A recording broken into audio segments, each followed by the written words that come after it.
ফি কালামিল মাজিদ ওয়াল ফুরকানিল হামিদ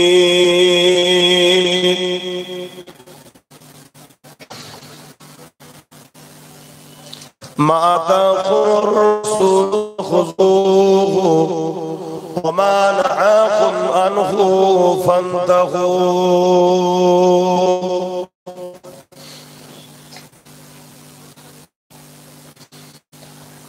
وقال النبي صلى الله عليه وسلم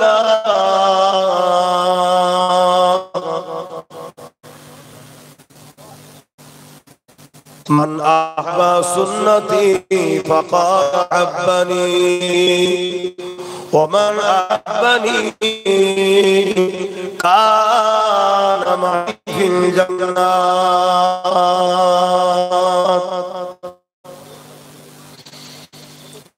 وقال النبي صلى الله عليه وسلم من أحب الله وأبغض لله فقد استخل الإيمان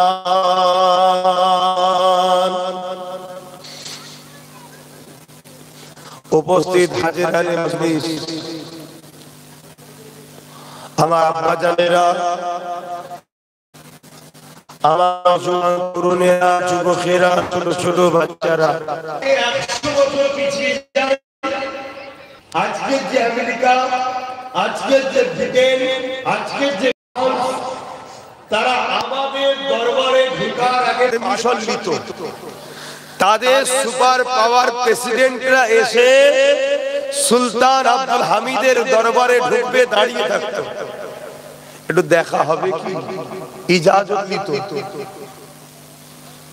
কথা কিছু বুঝছেন এই 100 বছরের মধ্যে এমন হয়ে গেল কি পুরো পৃথিবী জুড়ে সবার মধ্যে একটাই টার্গেট মার মার মার মার শুধু বলছে মুসলমানকে মার ইসলামকে মার এদেরকে শেষ করে দে কেন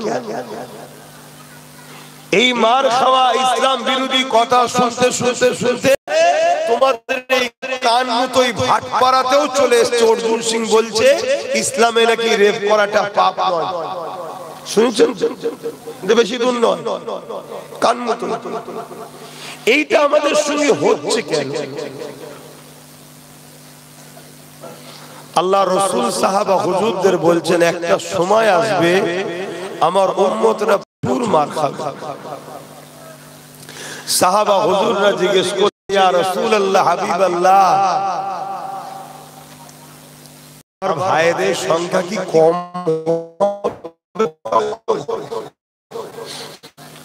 আল্লাহ নবী বললেন না সংখ্যা কম হবে না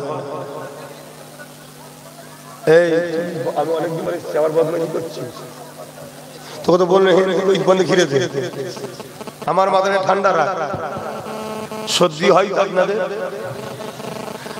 শুনতে বড় ছোট জিনিস কিন্তু সর্দি হলে মানুষের মিজাজ ঠিক থাকে না কি কথা ভুল বললাম অথচ বিমারটা বড় ছোট আর হওয়া ভালো যাদের সর্দি হয় ব্রেন ফ্রেশ হয় ব্রেনের ময়লা টয়লা গুলো যা যায় সব বেরিয়ে যায় এটা ভালো জিনিস কিন্তু ছোট বিমার হলে কি হবে মানুষকে জ্বালাই প্রচুর এইটা দেখেন এইগুলো এতদিন জলসা করছে বুদ্ধি হয় লোক দূরে বসতে চাইছে না মানে সামনে থেকে দেখবে কাছে আসতে চাইছে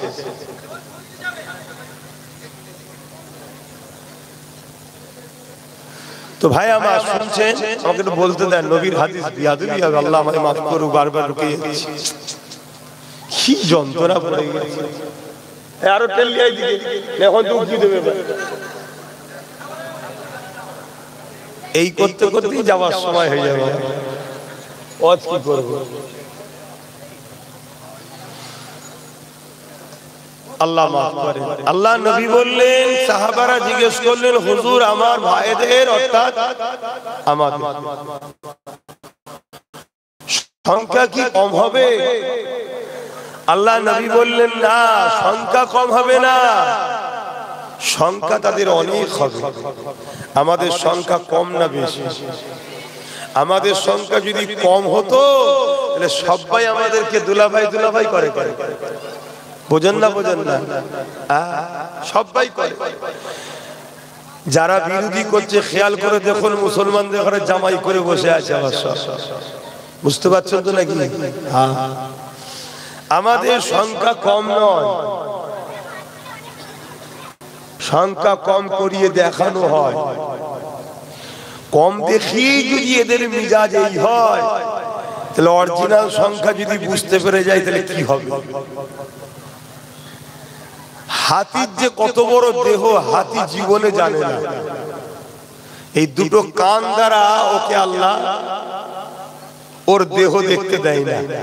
ও যদি ওর দেহ দেখতে পেত, ও দুনিয়া তছনছ করে ফেলতো যে আমি এই জিনিস। এজন্য আল্লাহ দেখতে। তো যাই হোক, আল্লাহ নবী বললেন সংখ্যা কম হবে না। তারপরও হুজুর মার খাবে তাহলে কেন?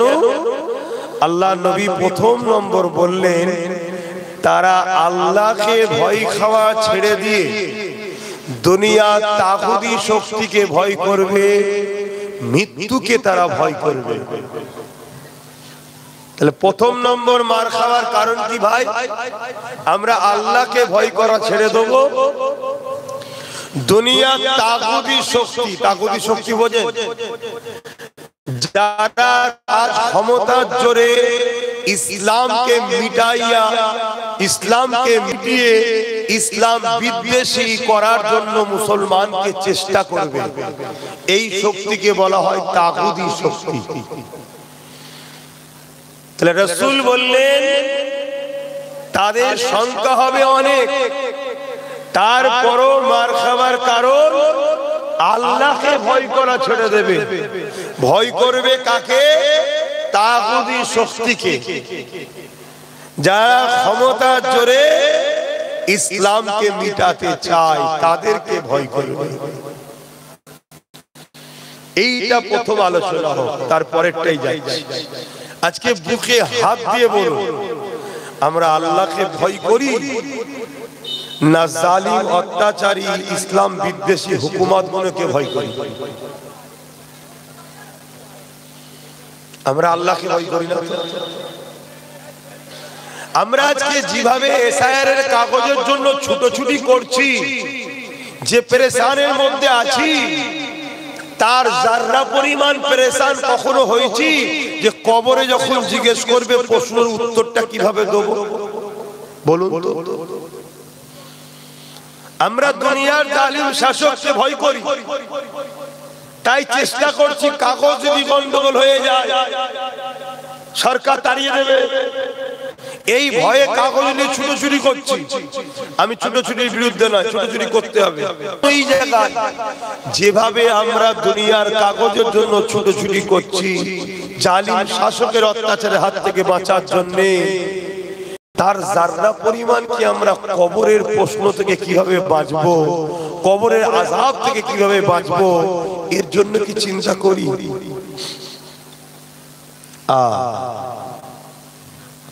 আল্লাহ নবী বললেন, কারো অন্তরে যদি আল্লাহর ভয় থাকে,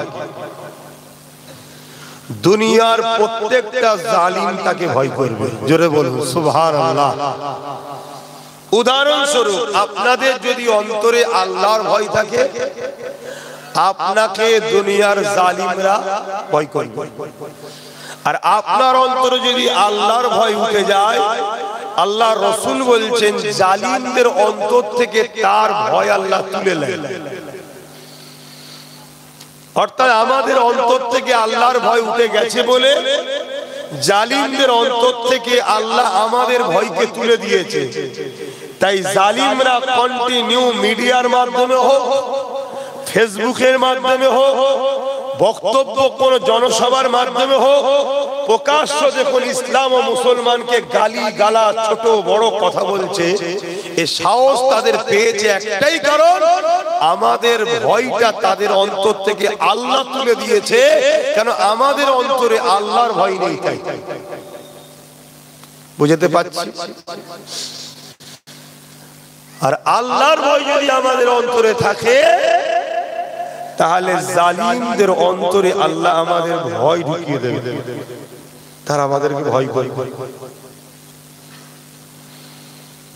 আল্লাহ পাক কোরআন পাকের মধ্যে বলেন সূরা রহমানে, ওয়ালিমান খাফা মাকাম রাব্বিহি জান্নাতান, যারা আমি আল্লাহ আমাকে ভয় করে তাদের জন্য আমি দুটো দুটো জান্নাত দেব। জোরে বলুন সুবহানাল্লাহ।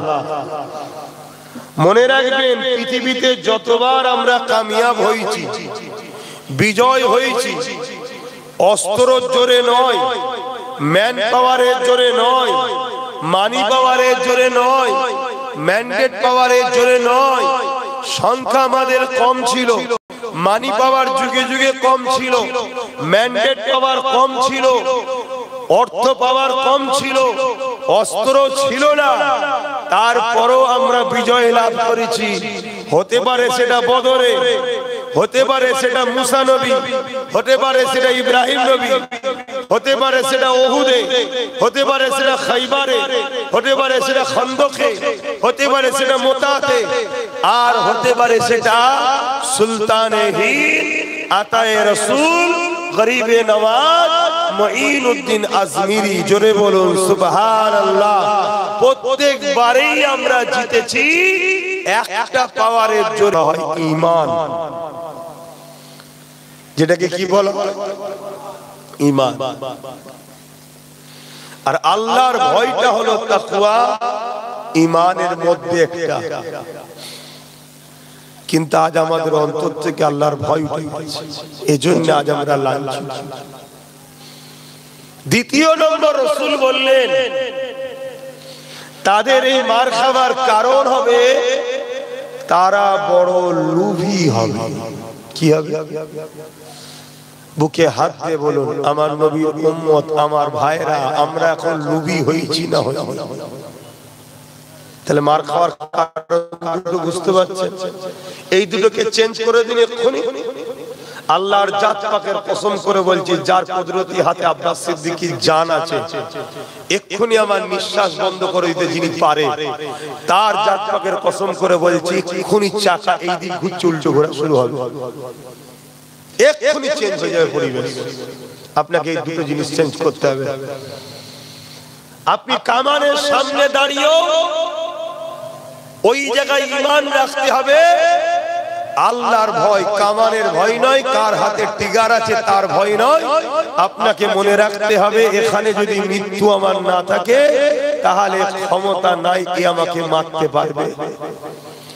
AK-47 এর সামনে দাঁড়িয়ে টিগার টানবে, এমন সময়ও তো আপনাকে ঈমান রাখতে হবে, আমার আল্লাহ যদি মরণ নসিব এখানে রাখে হবে, যদি না রাখে এর ক্ষমতা নাই, মরবো। কেন? জামানার মুজাদ্দিদ আবু বকরকে 3টে গুলি সামনে থেকে মেরেছিল, একটাও লাগেনি। জোরে বলুন সুবহানাল্লাহ।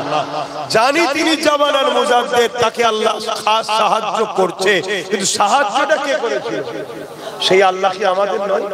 শুধু দাদা হুজুরের আল্লাহ, আমাদের নয়? কথা বলবেন তো? তাহলে তিনি আমাদের সাহায্য করবে না কেন? বলেছে নাকি করবে না? তিনি তো বলেছে, বান্দা আমার হ, আমি তোর হয়ে যাব। দাদা হুজুর হয়েছে, দাদা হুজুরের হয়ে গেছে, আমরা হতে পারিনি, আমাদের হয় না। এখনো আমার যুবকদের বোঝা দরকার, আল্লাহ ছাড়া অন্য কাউকে ভয় করব না। আর লোভ নয়, তাকদীরের উপরে ভরসা করুন, তাকদীরকে বিশ্বাস করুন। এই দুটো কারণে রাসূল বললেন মার খাবে। আমরা কত লোভী হয়ে গেছি দেখুন। আমরা লোভেতে এত খারাপ হয়ে যাচ্ছি, নিজের মসজিদ, মাদ্রাসা, কবরস্থান, ঈদগাহ, খানকাকে আমরা বিক্রি করছি, আমরা বিক্রি করে দিয়েছি। বুঝতে পারছেন না? অথচ যারা আল্লাহকে ভয় করেছে, আল্লাহ তাদের সিনাতে পাওয়ার দিয়েছে, এই পাওয়ারে এত ক্ষমতা দিয়েছে, যে ক্ষমতার কাছে মিশরের রাজা ফেরাউন পরাজিত হতে বাধ্য হয়েছে।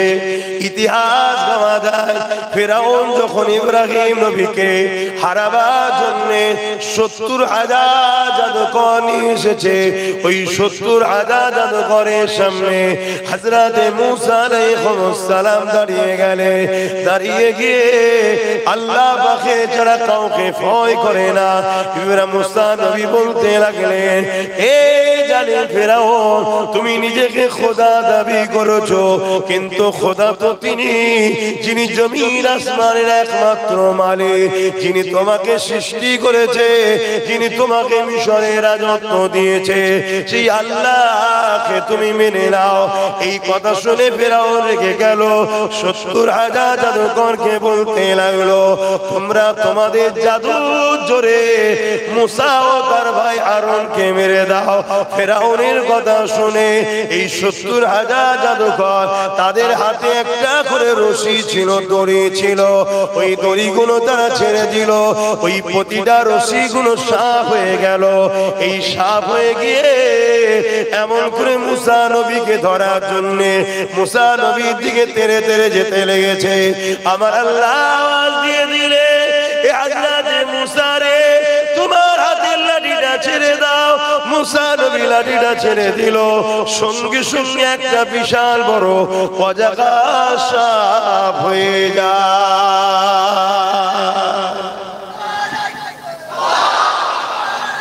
আল্লাহ একদিকে মাত্র দুজন, কিন্তু দিলে শুধু আল্লাহর ভয়, অন্য কারো ভয় নেই। আর একদিকে মিশরের রাজা, হালদার অজগুলো বুঝবেন, আমরা ঠিক এই জায়গাতেই এখন দাঁড়িয়ে আছি। শুনছেন তো, নামাজের হজ অনেক হয়, হবে, আরো হবে। রোজার হজ, হাজের হজ অনেক হয়, আরো হবে। কিন্তু আজকে যে জায়গায় দাঁড়িয়ে আছি, আমরা ইসলাম নিয়ে বাঁচতে পারবো কিনা এই জায়গায় দাঁড়িয়ে আছি। কেন আজকেও ফেরাউন বসেছে, আজকেও নমরুদ বসেছে।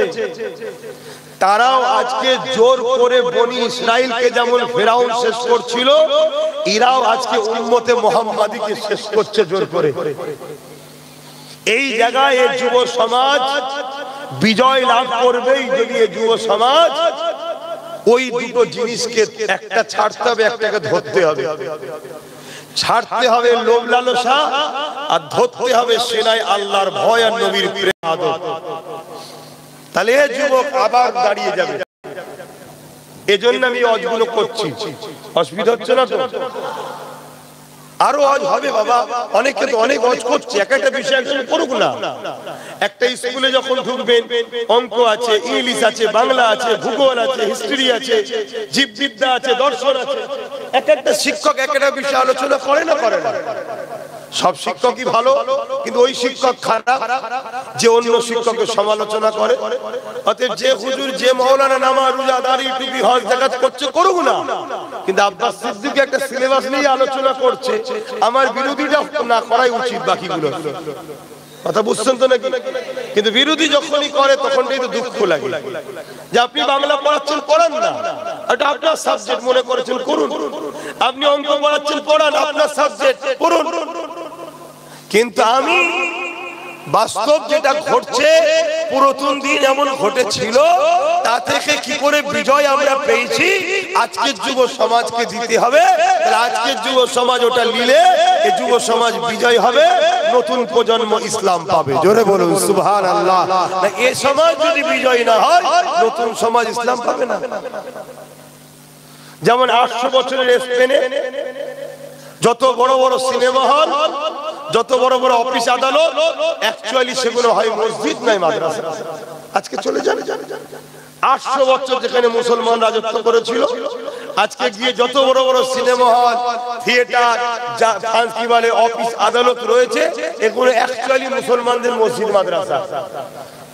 মুসলমান তাদের পূর্বপুরুষদের ইতিহাস ভুলে গেল, লোভ লালসায় জড়িয়ে গেল, আল্লাহকে ভয় করা ছেড়ে দিল। আজকে তারা পুরো নিশ্চিহ্ন হয়ে গেল। সেইটা আমাদের পালা হচ্ছে এখন। তা এই জায়গায় দাঁড়িয়ে থেকে বাস্তবটা আমার কওমের কাছে দিবার একটু আমি চেষ্টা করি সব জায়গায় গিয়ে। এবারে দিতে গেলে যে ফেরাউন তার তো গালে একটু চল লাগবেই, কি গো এই দিতে গেলে মুসা নবীর পক্ষে কথা বলতে গেলেই তো ফেরাউনকে মারতে হবে নাকি? ইব্রাহিম নবীর পক্ষে কথা বলতে গেলেই তো নমরুদের গালে চড় পড়বে নাকি? তা আজকেও দিনও যারা মুসা নবীর পক্ষে তাদের কাছে, ইব্রাহিম নবীর পক্ষে তাদের কাছে ইব্রাহিম ও মুসা নবীর কথা যখনই বলবো, আজকে যারা ফেরাউন নমরুদ তাদের গালে তো চড় লাগবে। কিন্তু দুঃখের বিষয় সেদিন ছিল কাতার আলাদা, এইদিকে নমরুদ কি, এইদিকে ইব্রাহিম নবী, এদিকে নমরুদ, এদিকে মুসা নবী, এদিকে ফেরাউন। কিন্তু আজকে সিস্টেমটা একটু আলাদা হয়ে গেছে, কি নমরুদ এই মুসা নবী, ইব্রাহিম নবী, নমরুদ ফেরাউন আলাদা আলাদা ছিল। এখনকার নমরুদ ফেরাউনরা তাদের লোককে আমাদের মধ্যে ঢুকে গুলিয়ে দিয়েছে। তাই আমি কথা বললে একটু সমস্যা হচ্ছে আমাদের ঘরের মধ্যে, বুঝতে পারছেন তো? ঘরের মধ্যেই সমস্যা হচ্ছে। বাপেরা মন দিয়ে শোনেন, হযরত মুসা আলাইহিস সালাম যখনই লাঠিটা ছেড়েছে বিশাল এক সাপ হয়ে গেছে। ৭০,০০০ জাদুঘরের সাপগুলো তেড়ে তেড়ে যে আসছিল, মুসা নবীর লাঠিটা ওই সাপগুলোকে ধরে ধরে খেতে লেগেছে। এই দৃশ্যটা দেখে ৭০,০০০ জাদুঘর, যাদেরকে ফেরাউন ভাড়া করে নিয়ে এসেছিল, যাদেরকে ফেরাউন অর্থ দিয়েছিল, যাদেরকে ফেরাউন রাস্তার পারে রেখেছিল, যাদেরকে ফেরাউন সম্মানিত করেছিল, ওই সকল ৭০,০০০ জাদুঘর উঠে দাঁড়িয়ে গিয়ে ফেরাউনের দরবার ছেড়ে দিয়ে আস্তে আস্তে মুসা নবীর কাছে আগিয়ে এসে বলতে লেগেছে, হে মুসা, আমাদেরকে ক্ষমা করে দাও, আমাদেরকে ওই পানি পরিয়ে দাও যে পানিতে মহান স্রষ্টা আল্লাহকে পাওয়া যাবে। আরো জোরে বলুন সুবহান। ফেরাউন তো বলছে, হারা তোদেরকে অর্থ দিলাম আমি, খাওয়ালাম আমি, আনলাম আমি, তোরা রশি ছাড়লি সাপ হয়ে গেল, মুসা লাঠি ছাড়লো সাপ হলো, তোদের ৭০,০০০ সাপ, মুসার একটা লাঠি বড় সাপ। তো এতে আশ্চর্য হবার কি আছে? তোরা মুসার দিকে চলে গেলি কেন? তখন ৭০,০০০ জাদুঘর বলতে লেগেছে, ফেরাউন শোনো, জাদু আর মুসার সাপের মধ্যে, আমাদের সাপ আর মুসার সাপের মধ্যে পার্থক্য আছে, আপনারাও শোনেন। জাদু চোখের ধোঁকা, জাদু কি চোখের ধোঁকা। এ ফেরাউন, আমরা যে রশি ছেড়েছি, রশি আছে, জনগণ দেখছে সাপ, এটা চোখের ধোঁকা। কিন্তু মুসা যে লাঠি ছেড়েছে ওটা লাঠি নাই, সত্যিকারের সাপ হয়েছে। জোরে বলুন সুবহানাল্লাহ। এটা হলো মুজিজা। কথা বুঝে আসছে? এটা কার ক্ষমতায়? আল্লাহ। সেই ক্ষমতা আজ আছে না নাই? আল্লাহ আছে তো, ক্ষমতা আছে তো, না কমে গেছে? নাউযুবিল্লাহ মিন জালিল, লা হাওলা ওয়া লা কুওয়াতা ইল্লা বিল্লাহ। তাহলে ঘাবড়াচ্ছেন কেন? আজকের ফেরাউন কত বড় হয়েছে, আল্লাহ থেকে বড় হয়ে গেছে নাকি? তাহলে ঘাবড়াবেন না, কিন্তু আল্লাহর সঙ্গে জুড়ুন, আল্লাহকে ভালোবাসুন, আল্লাহকে ভয় করুন। আমার বাপেরা, নওজওয়ানেরা, আমার নবী পাকের দিওয়ানারা, ঠিক তেমন ইব্রাহিম আলাইহিস সালামের সঙ্গ হয়েছে। এ নওজওয়ানেরা, ইব্রাহিম নবীকে নমরুদ চারিদিক দিয়ে রোকার চেষ্টা করছে, কোনো দিক দিয়ে যখন পারেনি, ইব্রাহিম আলাইহিস সালামকে বিশাল আগুন তৈরি করে ওই আগুনে নিক্ষেপ করে দিয়েছে। এই আগুনটা কত বিশাল ছিল, 1 মাসের অধিক ধরে কাঠ জড়ো করা হয়েছে, একটা বিশাল গ্রাম এলাকা নিয়ে এই আগুনটা তৈরি করা হয়েছে। হে নওজওয়ানেরা, এত তীব্র আগুন তৈরি হয়ে গেছে, ওই আগুনের উপর দিয়ে কোনো পাখি উড়ে যেতে পারছে না, সঙ্গে সঙ্গে ঝলসে পড়ে যাচ্ছে। ওই আগুনের কাছে গিয়ে ইব্রাহিম নবীকে কি করে ফেলবে, এটা নমরুদ বড় চিন্তায় পড়ে গেছে। ঠিক এমন সময় শয়তান বড় তসবিহ হাতে নিয়ে আগিয়ে এসেছে। তসবিহ হাতে থাকা মানেই যে আল্লাহর ওলি এমনটা নয়। শুনছেন তো? তসবিহ হাতে আল্লাহর ওলিদের নমুনা, কথা ঠিকই, কিন্তু মানুষকে ধোঁকা দিবার জন্য শয়তানও তসবিহ হাতে লাই মাঝে মাঝে। আমার ওয়াজ বুঝছেন তো না? রেগে যাচ্ছে আমার ওয়াজ বাপ একটু সব খাড়া, মানে কি বলে তেতো টাইপের, মিষ্টি টাইপের নয়, কিন্তু নিশ্চিন্তায় সুগারের ভয় নেই। আল্লাহর ওলিদের নমুনা হলো তসবিহ পড়বে, কিন্তু শয়তান আল্লাহর ওলি সাজে মানুষকে ধোঁকা দেবে বলে। তাহলে তসবিহ দেখেই পাগল হয়ে গেলে হবে না।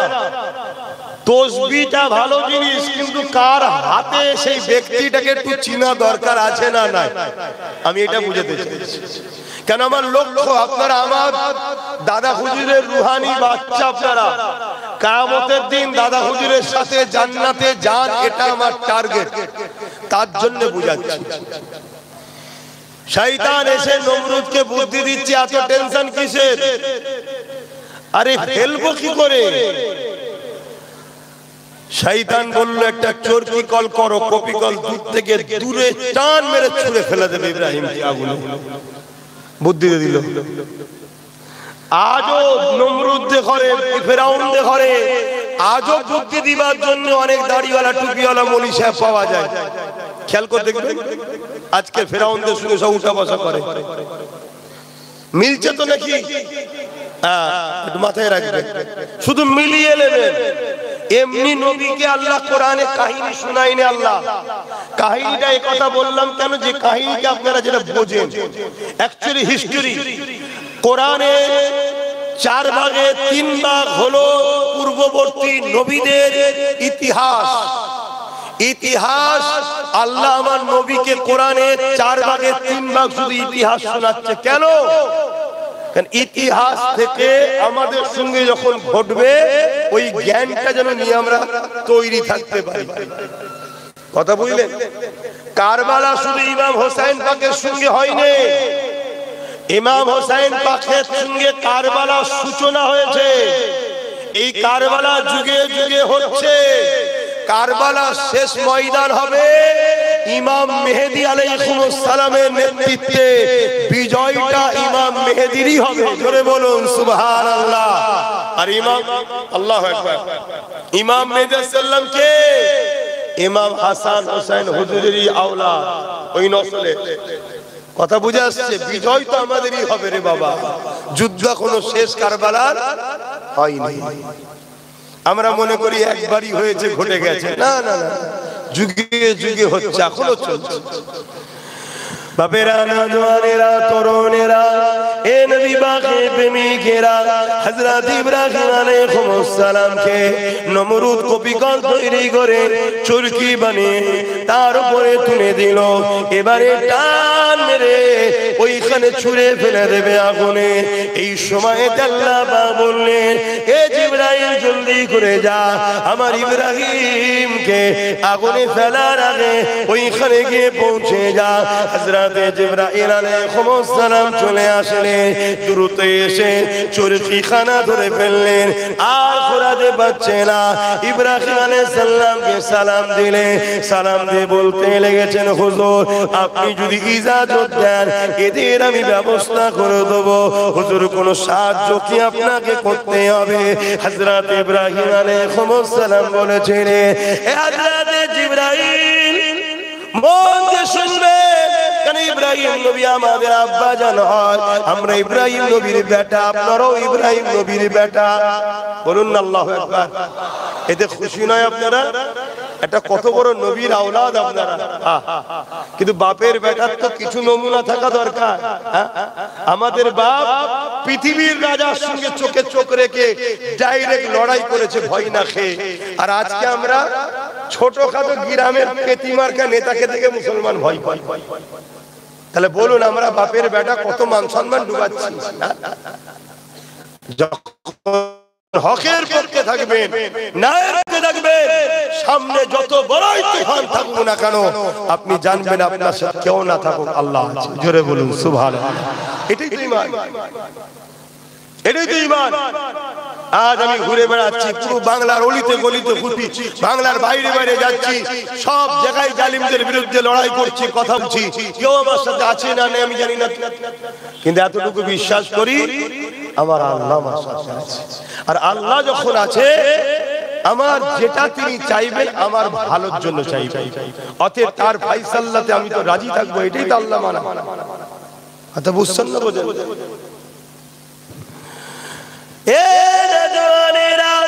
হযরত ইব্রাহিম আলাইহিস সালাম কে যখন এইভাবে জিবরাইল সাল্লাম বললেন, ও ভাই ইব্রাহিম আলাইহিস সালাম, আপনাকে কি সাহায্য কি করতে হবে?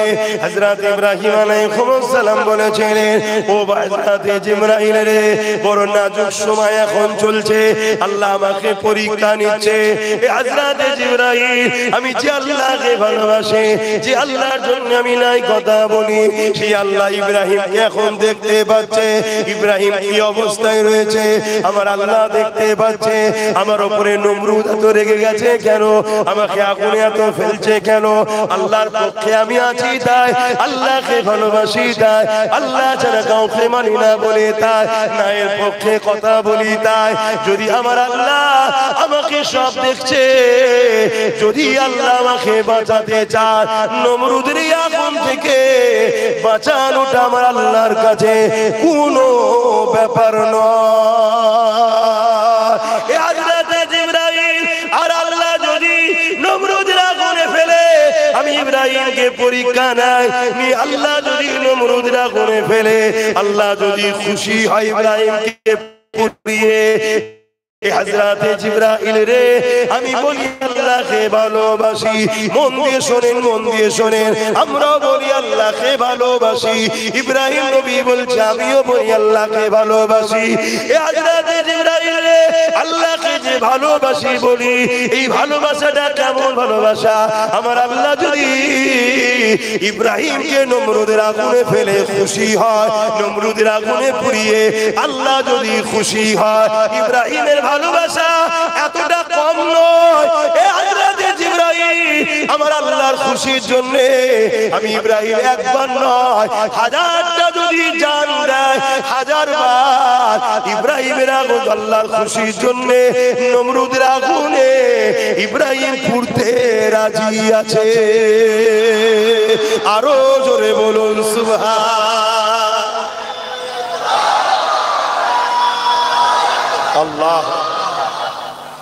আজকে বলুন, আমরা কি কখনো বলি আমার আল্লাহ যদি আমাকে দুবেলা শুকিয়ে রেখে খুশি হয়, আমি দুবেলা না খেয়ে থাকবো?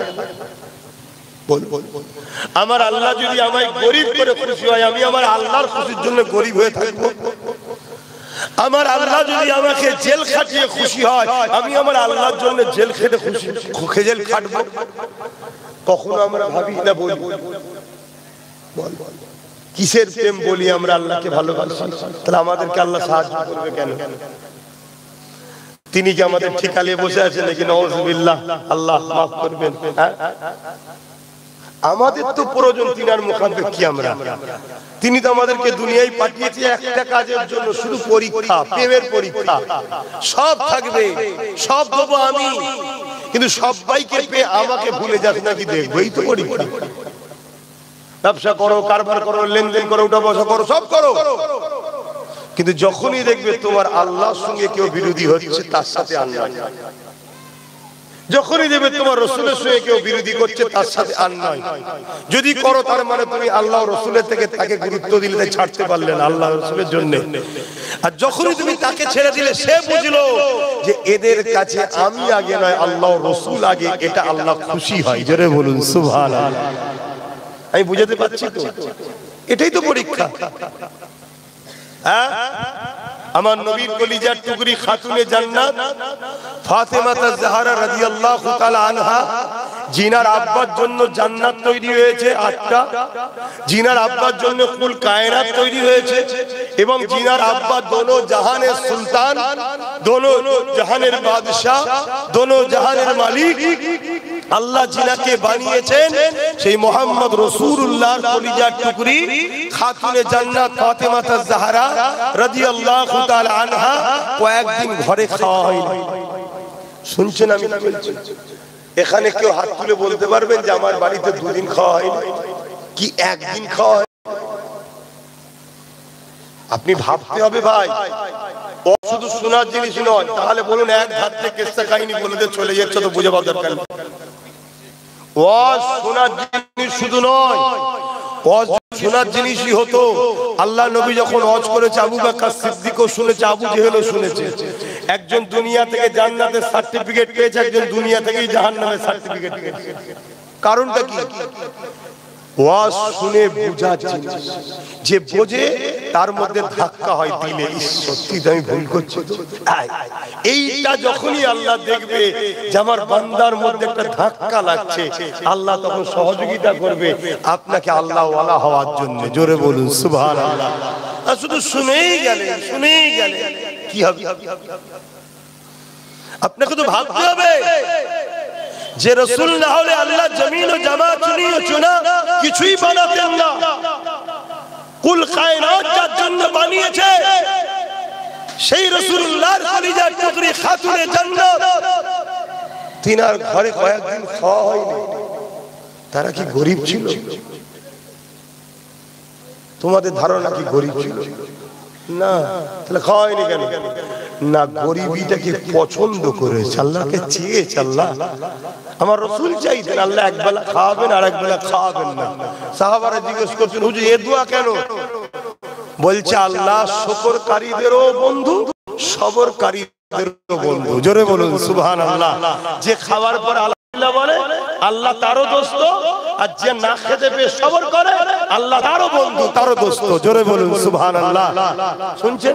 তাহলে আমি রাসূলুল্লাহ যখন খাবো আলহামদুলিল্লাহ বলবো আল্লাহ আমার সাথে, আর যখন না খাবো তখন সবর করব আল্লাহ আমার সাথে। এবং গরিবরা ধনীদের থেকে 500 বছর আগে জান্নাতে যাবে। জোরে বলুন সুবহানাল্লাহ। বাবেরা নওজোয়ান তরুণেরা, হে নবী পাকের প্রেমিকেরা, হযরত খাতুনে জান্নাত ফাতিমা জাহরা রাদিয়াল্লাহু তাআলা আনহা স্বামী হযরত শেরে খোদা মাওলা আলী রাদিয়াল্লাহু তাআলা, তিনি এমন করে স্ত্রীকে বললেন, এ ফাতিমা রে, আমার তোমার নাই হলো এই বাচ্চা হাসান হোসেন দুটো কয়েকদিন পানি খেয়ে রয়েছে, একটু ভাববেন, শুনবেন, দিলের গভীরে একটু কথাকে নিয়ে যাবে, তাদের উপরে মহব্বত ভালোবাসা রেখে শুনবে, দিলটা থেকে ভেঙে গিয়ে চোখ দিয়ে পানি বেরিয়ে যাবে। কি জিন্দেগি তিনাদের ছিল। এ যুবকেরা, তরুণেরা, হযরত মাওলা আলী শেরে খোদা রাদিয়াল্লাহু তাআলা তিনি বলতে লাগলেন, এ ফাতিমা রে, আল্লাহ নবীর কাছে আমি একটু যাই, কারণ রাসূলুল্লাহ অনেকে নজরানা দেয়, যদি কিছু পাওয়া যায় নিয়ে আসবো। কমসে কম বাচ্চা দুটো ইমাম হাসান হোসেন, তারা দুজন তো কমসে কম খেতে পারবে। হযরত মাওলা আলী চলে গেলেন আমার রাসূলুল্লাহ দরবারে। দীর্ঘক্ষণ পরে ফিরে আসে, কিছু পেলেন না।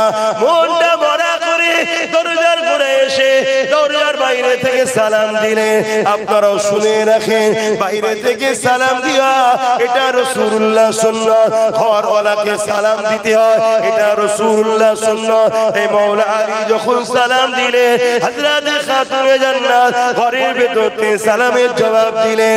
দরজা না খুলে একটা জায়গা দিয়ে জানালাটা সরিয়ে, যে ভাষাটা আপনারা বুঝবেন, ওই কাপড়টা সরিয়ে দিয়ে তিনি দেখতে লেগেছে মাওলা আলী কি নিয়ে এসেছে, কি অবস্থায় রয়েছে।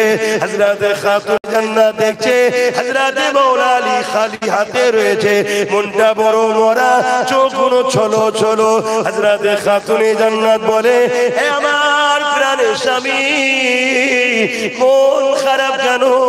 হযরত মাওলা আলী বলে, হে ফাতেমা রে, নবীর বেটি আমার স্ত্রী হয়ে এসেছো, কখনো তোমাকে ঠিকভাবে খাওয়াতে পারলাম না, তোমার সুখ শান্তি জামা কাপড় অন্য জনেরা যেভাবে দেয় আমি তোমাকে সেইভাবে বেশি বেশি দিতে পারলাম না। এ ফাতেমা রে, আজ কয়েকদিন ক্ষুধার্ত রয়েছি, সংসারে খাবার কিছু নাই, কিন্তু আল্লাহ নবীর কাছে গেলাম, ওখানেও কিছু পেলাম না, এই মনটা বড় খারাপ হয়ে গেছে। হযরত খাতুনে জান্নাত কেমন নবী শিখিয়েছে বেটিকে দেখুন। আজ বাপেরা, আপনারা আপনাদের কন্যাগুলোকে কি শিখিয়ে পরের বাড়ি পাঠাচ্ছেন, পরের বাড়ি গিয়ে এত অশান্তি হচ্ছে, বেশি দিন সময় লাগছে না জনদুঃখিনী মাকে ছেড়ে দিয়ে বেটাকে আলাদা করে দিচ্ছে আপনার ঘরের মেয়েগুলো। হচ্ছে না? কি শিখিয়েছি আমরা? আর আল্লাহর নবী ফাতেমাকে কি শিখাচ্ছে? এই অবস্থায় দাঁড়িয়ে আমাদের এলাকার কোন মেয়ে ঘর করবে? এই অবস্থায় দাঁড়িয়ে হযরত ফাতেমা বলছে, আমার প্রাণের স্বামী, কি বলছেন আপনি? আপনি তো শুনেছেন আল্লাহ কোরআনে বলেছে, যিনি আল্লাহ পাক যাকে খাওয়ায়, আল্লাহ পাক যখন দেয় ওটা নিয়ে যে শুকরিয়া আদায় করে, আল্লাহ পাক তার উপরে রাজি খুশি হয়ে যায়। যখন আল্লাহ কাউকে দেয় না, যখন যদি সে সবর করে, আল্লাহ তার উপরে রাজি খুশি হয়ে যায়। আমার প্রাণের স্বামী, আল্লাহ যদি ফাতেমাকে, হাসান হুসাইনকে আর আমার স্বামী মওলা আলীকে আল্লাহ যদি আমাদেরকে না খাইয়ে খুশি হয়, কেন আমরা আল্লাহর খুশির জন্য না খেয়েও নিজেকে খুশি রাখতে পারবো না? স্বামী, আপনি হাসুন, আপনি মুখে হাসি নিয়ে আসে, তারপরে আপনার দরজা খুলে ভেতরে আসে, আপনার হাসি মুখটা আমি দেখতে চাই। তবে প্রাণের স্বামী শোনেন, আমি আমার আল্লাহর শুকরিয়া আদায় করি আলহামদুলিল্লাহ। যখনই খাতুনে জান্নাত এটা বললেন, হযরতে মাওলা আলী বলতে লেগেছে, কি জন্য শুকরিয়া আদায় করলেন? হযরতে খাতুনে জান্নাত বলছে, আপনি নয় খাবার কিছু নিয়ে আসেন না, তাতে কি আছে, আল্লাহ যে আমার স্বামী আলীকে ঘরে ফিরিয়ে দিয়েছে, এটাই আমার আল্লাহর কাছে শুকরিয়া।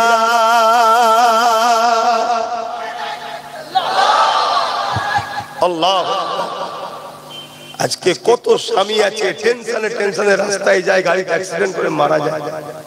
কত এমন স্বামী আছে গরিব মানুষ চাপে পড়ে গেছে, ওসব জানি না, ঈদের দিন এটা কিনে দিতে হবে, ওটা কিনে দিতে হবে। কথা বুঝে আসছে না? খবরদার, আছো বলে বলতে পারছো, না থাকলে সব যাবে। আর খাতুনে জান্নাতকে রাসূল কি শিখিয়েছে? যে খাবার হয় না তো কি হয়েছে, আমার স্বামী তো আল্লাহ ফিরিয়ে দিয়েছে। আল্লাহ যদি আপনাকে ডেকেলে আমার কিছু করার আছে? এতেই আমি খুশি আলহামদুলিল্লাহ। তাদের মধ্যে আল্লাহর ভালোবাসা, আল্লাহর ভক্তি কত ছিল। আর আজকে আমাদের মা বোন বেটিদের কি অবস্থা বলো? এর জন্য দোষী কারা? আমরাই তো দোষী। আজ আমরা লোভে পড়ে গেলাম। লোভে, আমি যতটুকু জানি, আমার আব্বার আব্বাদের দিকে যদি চলে যাওয়া যায়, অর্থাৎ তোমাদের দাদু, যারা যুবক আছে দাদু, যত কমই হোক প্রত্যেকটা বাড়ি গড়ে 7-8টা করে ছেলে। কথা কি ভুল বলতাম নাকি? প্রত্যেকটা দাদুর গড়ে 7-8টা করে ছেলে, প্রত্যেকটা। কথা বুঝে আসছে না?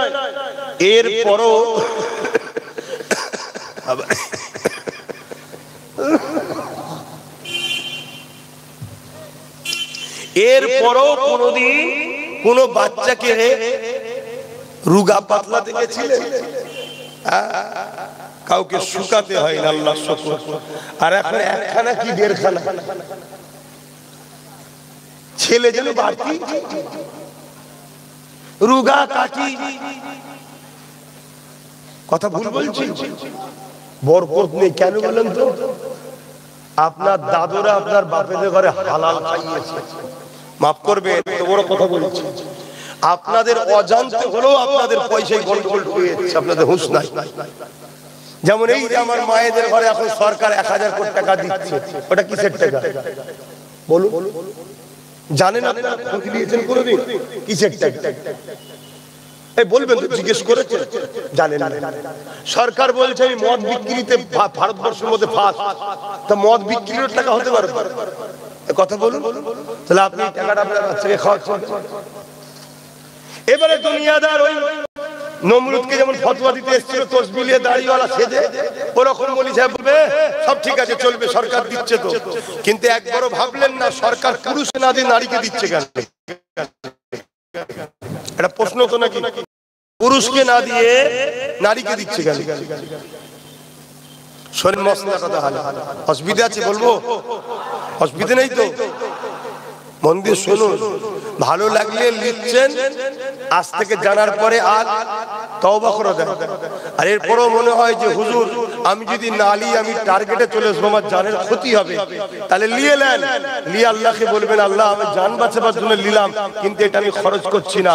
এটা নেকি নিয়ত নয়, নেকি ছাড়া, নেকি ছাড়া কাউকে দিয়ে দেন, অর্থাৎ পরিচয় দেবেন না যে অমুক দিয়েছে, তাহলে নেকির আশা। কথা কিছু বুঝতে পারছেন? এমন গরিব পথচারী গরিবকে দিয়ে দেন, এটা একটা পরিকল্পনা চলছে, সেই পরিকল্পনাটা শুনুন। আল্লাহ নবী বলেছেন পুরুষদের ইনকাম যদি খারাপ হয়, শরিয়াতে পুরুষরা হলো গার্জিয়ান, যদি ইনকাম খারাপ হয়, নারীকে যদি খারাপ পয়সার ইনকামের খাদ্য খাওয়ায়, নারীকে কিয়ামতের দিন আল্লাহ ধরবে না যে হারাম খেয়েছিস কেন বল। শুনছেন তো? ধরবে পুরুষকে। আর মুসা আলাইহিস সালাম তুর পাহাড়ে গেছে, আল্লাহর কাছে কথা বলবে বলে যাবার সময় রাস্তায় দেখছি একজন খুব কাঁদছে। মুসা নবীর কাছে বলছে হুজুর আপনি যাচ্ছেন, আল্লাহকে বলুন না আমার দোয়া কবুল করতে, আমি 40 বছর ধরে দোয়া চাইছি কবুল হচ্ছে না। মুসা নবী তো অবাক হয়ে গেলেন, এত কাঁদছিস কবুল হয়নি? আল্লাহ এত দয়ালু? তো গেছে কি গো, আল্লাহ দয়ালু তো নাকি? হ্যাঁ কত দয়ালু। সেই হযরত ওমর ফারুক হুজুরের জবানের একটা কথা শুনেছিলেন না? এক যুবক মদ খাচ্ছিল, পিছনে বোতল লুকিয়ে দিল থেকে বলেছে আল্লাহ কোনোদিন খাবনি, মাফ করে দাও, বাঁচাও। সঙ্গে সঙ্গে মদকে আল্লাহ দুধে পরিণত করে দিয়েছে। জোরে বলুন সুবহানাল্লাহ। আল্লাহ কত দয়ালু। আরে 40 বছর ধরে কাঁদছে, আল্লাহকে মাফ করেন। কিন্তু মনে রাখবেন আমার নবীর উম্মত, আমাদের জন্য অনেক রকম ফ্যাসিলিটি আল্লাহ দিয়েছে যেটা অন্য নবীর উম্মতদের দেয়নি। তা মুসা আলাইহিস সালাম ওই সময়তে ওই যুবকটার জন্য দোয়া চাইছে, আল্লাহ ওই লোকটাকে আপনি মাফ করে দিন। আল্লাহ বলছেন মুসা ওকে আমি কোনোদিন মাফ করব না। কেন আল্লাহ মাফ করবেন না? বলছো হারাম খাই। শুনছেন তো? হারাম করে দোয়া কবুল করব না। তাহলে আজ আমরা পুরুষ মানুষ ইনকাম করতে গিয়ে ইদিক উদিক খেতে গিয়ে যদিও গন্ডগোল হয়ে যায়, আমাদের দোয়া যদি কবুল নাও হতো, আমাদের ঘরের মেয়েগুলোর কিন্তু দোয়া কবুল হতো। তাহলে বিপদের সময় ওরা যদি সাহায্য চাইতো, আল্লাহ আপনি সাহায্য করেন আমাদেরকে, কবুল হতো। তার গোড়াটাও মেরে দিল। ওই ইনকামটা তোমার মায়ের, তোমার বোনের, তোমার বেটির, অর্থাৎ মেয়ের ইনকাম, ওই ইনকাম যখন হারাম হয়ে যাবে হারাম খাওয়ার জন্য, তার দোয়া আর কবুল। পলিসিটা বুঝতে পারছেন? বাবেরা নওজোয়ান তরুণেরা, এ নবী পাকের প্রেমিকেরা, আসেন ইব্রাহিম নবীর কথা বলতেছিলাম, আগুনে ছুঁড়ে ফেলে দিল। এ নওজোয়ানেরা, আল্লাহ বলে দিল আগুন রে আমার ইব্রাহিমের জন্য আরামদায়ক ঠান্ডা হয়ে যা। এই আগুনের মধ্যে ফুলের বাগান আল্লাহ করে দিলে ইব্রাহিম নবী তার মধ্যে ঘুরতে ফিরতে লেগেছে। আল্লাহকে ভয় করো যুবক, আল্লাহর উপরে ভরসা করো, লোভ লালসা করো না গো। আল্লাহ তোমার আমার জন্য যথেষ্ট। মনে রেখে দেবে আল্লাহর ভয় যাদের হৃদয়ে আছে, দুনিয়ার কোন শক্তি তাদেরকে মিটাতে পারবে না। নবীর প্রেম আদব যাদের হৃদয়ে আছে, দুনিয়ার কোন শক্তি তাকে মিটাতে পারবে না। এ নওজোয়ানেরা, আজকে দুনিয়া একদিকে যেমন আমাদের অন্তর থেকে আল্লাহর ভয়কে বার করে নিয়ে দুনিয়ার তাগুতি শক্তির ভয় ঢুকাতে লেগেছে, এবং আমাদের ঘরে হারাম খাদ্য খাওয়াতে লেগেছে। দুনিয়া খেয়াল করে দেখো, মুসলমান এলাকাতে মেলার আড্ডা তৈরি হচ্ছে, মুসলমান এলাকা দেখে দেখে মদের দোকান দেয়া হচ্ছে, মুসলমান এলাকা দেখে দেখে জুয়ার আড্ডা বসানো হচ্ছে, মুসলমান এলাকা দেখে দেখে গানের আসর বসানো হচ্ছে, খেলা মেলা গান যাত্রা মুসলমান এলাকা দেখে দেখে করা হচ্ছে। কেন করা হচ্ছে? যাতে করে মুসলমান ঘরের ছেলে মেয়েরা এই খেলা, এই গান, এই মেলা, এই যাত্রা, এই সুদ, এই ঘুষের মধ্যে জড়িয়ে যায়। জড়িয়ে যখন যাবে আল্লাহ পাক ওদের উপরে নারাজ হয়ে যাবে। যখন নারাজ হয়ে যাবে, আমি এদেরকে যখন কতল করব, হত্যা করব, মেরে দিতে চাইবো, এরা যখন আল্লাহ পাকের সাহায্য পাবে না। এটা একটা পরিকল্পনা চলতেছে, এর থেকে মারাত্মক পরিকল্পনা। এ যুবকেরা, তরুণেরা, সরকারি ভাবে তোমাকে আমাকে হারাম খাদ্য খাইয়ে দিয়ে কাফের বেঈমান বানাবার পরিকল্পনা চলছে। এর থেকে আরো ভয়ঙ্কর পরিকল্পনা, এমন করে একদল দাড়ি টুপিওয়ালা দ্বারা তোমার আমার হৃদয় থেকে আল্লাহ নবীর প্রেম আদবকে বার করার চেষ্টা চলছে। হাজারো রকম দিক দিয়ে তোমাকে আমাকে মিটিয়ে দিবা একটা পরিকল্পনা চলছে।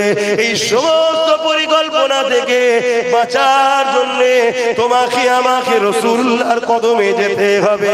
আমার নবীকে মহব্বত করো, আমার নবীকে প্রিয়ার করো, আল্লাহকে ভয় করো, লোভ লালসা করো না। যে হালে আল্লাহ রেখেছে ওই হালে তুমি শুকরিয়া আদায় করো। জীবনে কখনো উপর দিকে তাকাবে না, সর্বসময় নিচের দিকে তাকিয়ে থাকবে। তাহলে দেখবে দুনিয়ার জীবনটা তোমার আনন্দ খুশিতে কেটে যাবে। বুঝতে পারছেন? ওপরে কখনো তাকাবে না, নিচে। তার মানে তুমি মোটরসাইকেল নিয়ে যাচ্ছ, চার চাকা, ওটা দেখোনি। নিচেই সাইকেল নিয়ে কেউ যাচ্ছে, তাকে দেখো। জোর সাইকেল, আমার মোটরসাইকেল আছে, আলহামদুলিল্লাহ, যাক ঠিক আছে। আর তুমি যদি ওইটা দেখো চার চাকা, তাহলে তুমি লোভে পড়ে যাবে। তুমি নিচরটা দেখো। আর যে সাইকেলে যাচ্ছে তার উচিত তার নিচরটা, অনেক সাইকেল নেই, হেঁটে হেঁটে কাজ করছে। হাজাক আল্লাহ তবুও একটা মিলিয়েছে, শুকরিয়া, জানে শান্তি পাবে। আর যে পায়ে হাঁটছে সে আরো নিচেই চাকা, অনেকের পাই না। আল্লাহ তো তোমায় দিয়েছে, এক কথা বুঝে আসছে? ওপর দিকে যদি তাকিয়েছো তখনই তোমাকে শয়তান ভেতরে ঢুকে গেল। না, ও সব বুঝি না, ও চুরি করে হোক, ডাকাতি করে হোক, ইদিক উদিক করে হোক, ঝেড়ে হোক, আর আমার একটা দরকার, ব্যাস ওই খেয়ালে চলে গেলে তখনই তোমার মধ্যে লোভ এসে গেল। যখনই লোভ এসে গেল তখন তোমাকে এই সমাজে একদল ইবলিশ শয়তানের ছাড়া চোর আছে, অমনি তোমাকে কেনার জন্য চলে আসবে। কি লাগবে? BMW চলে আসো। কি লাগবে? গাড়ির মধ্যে আলো চলে আসো, দিচ্ছি, ধরো। কথা বুঝছেন না, বোঝেন না? কিন্তু তোমার দ্বারা কিনে যখন ফেলেছে তোমাকে ইউজ করবে কে? এবারে কোন জিনিস কিনলে ইউজ কে করে? সে কথা তো নাকি? এই ঘড়িটা কে ইউজ করছে? আমি কিনেছি। তোমাকে যখন কেউ সেই জায়গা থেকে আব্বাস সিদ্দিকী চেষ্টা করছে তুলা, উঠতে পারবো কি আমি জানি না, কিন্তু এতটুকু জানি যে চেষ্টা করে আমার আল্লাহ তাকে কখনো ছেড়ে দেয় না। তাই জোরে বলুন সুবহানাল্লাহ। তাই চেষ্টা করছি আমার বিরাট প্রিয় ছোট ভাইটাকে আমি নাম দিয়েছি, যা। এখন মানুষ বুঝবে না, তাই আমি এদিকে ধর্মের দিকে আছি, তুই রাজনীতির দিকে যা। এতে আমার কওমের অনেকে আবার আমায় গালিগালাজ করছে, আছে না? মানে চাটুলগাড়ি করে করে, গোলামি করে করে, জালিমদের পা চেটে চেটে এদের হুঁশি নাই রাখা। খারাপ লিখছো কথা? তাহলে একটা ছোট্ট ওয়াকিয়া তোমাদেরকে শোনাই, এই দুটো কথা মনে রাখবেন বিচখানে। কোন একদিন একটা সিংহ তার বাচ্চা জন্ম দিতে গিয়ে মা সিংহটা মারা যায়। মা সিংহটা মারা যায়। তো এই বাচ্চাটা কোন ক্রমে একটা ছাগলের পালের সঙ্গে ঢুকে যায়। বন্ধের সঙ্গে ছাগলের পালের সঙ্গে ঢুকে যায়। আর এ শুধু সবার গুঁতো খায় আর ভাবে আমার কবে বেরোবে। কে? সিংহ কবে বেরোবে, গুঁতো। এরম গুঁতোচ্ছে।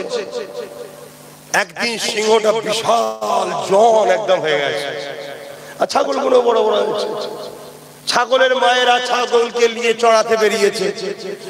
ইও তো সবসময় থাকে, ছাগলের বাটে মুখ দিয়ে দুধ খেয়ে বড় হয়েছে। ইও মনে করে এটাই আমার মা, ইও যাচ্ছে।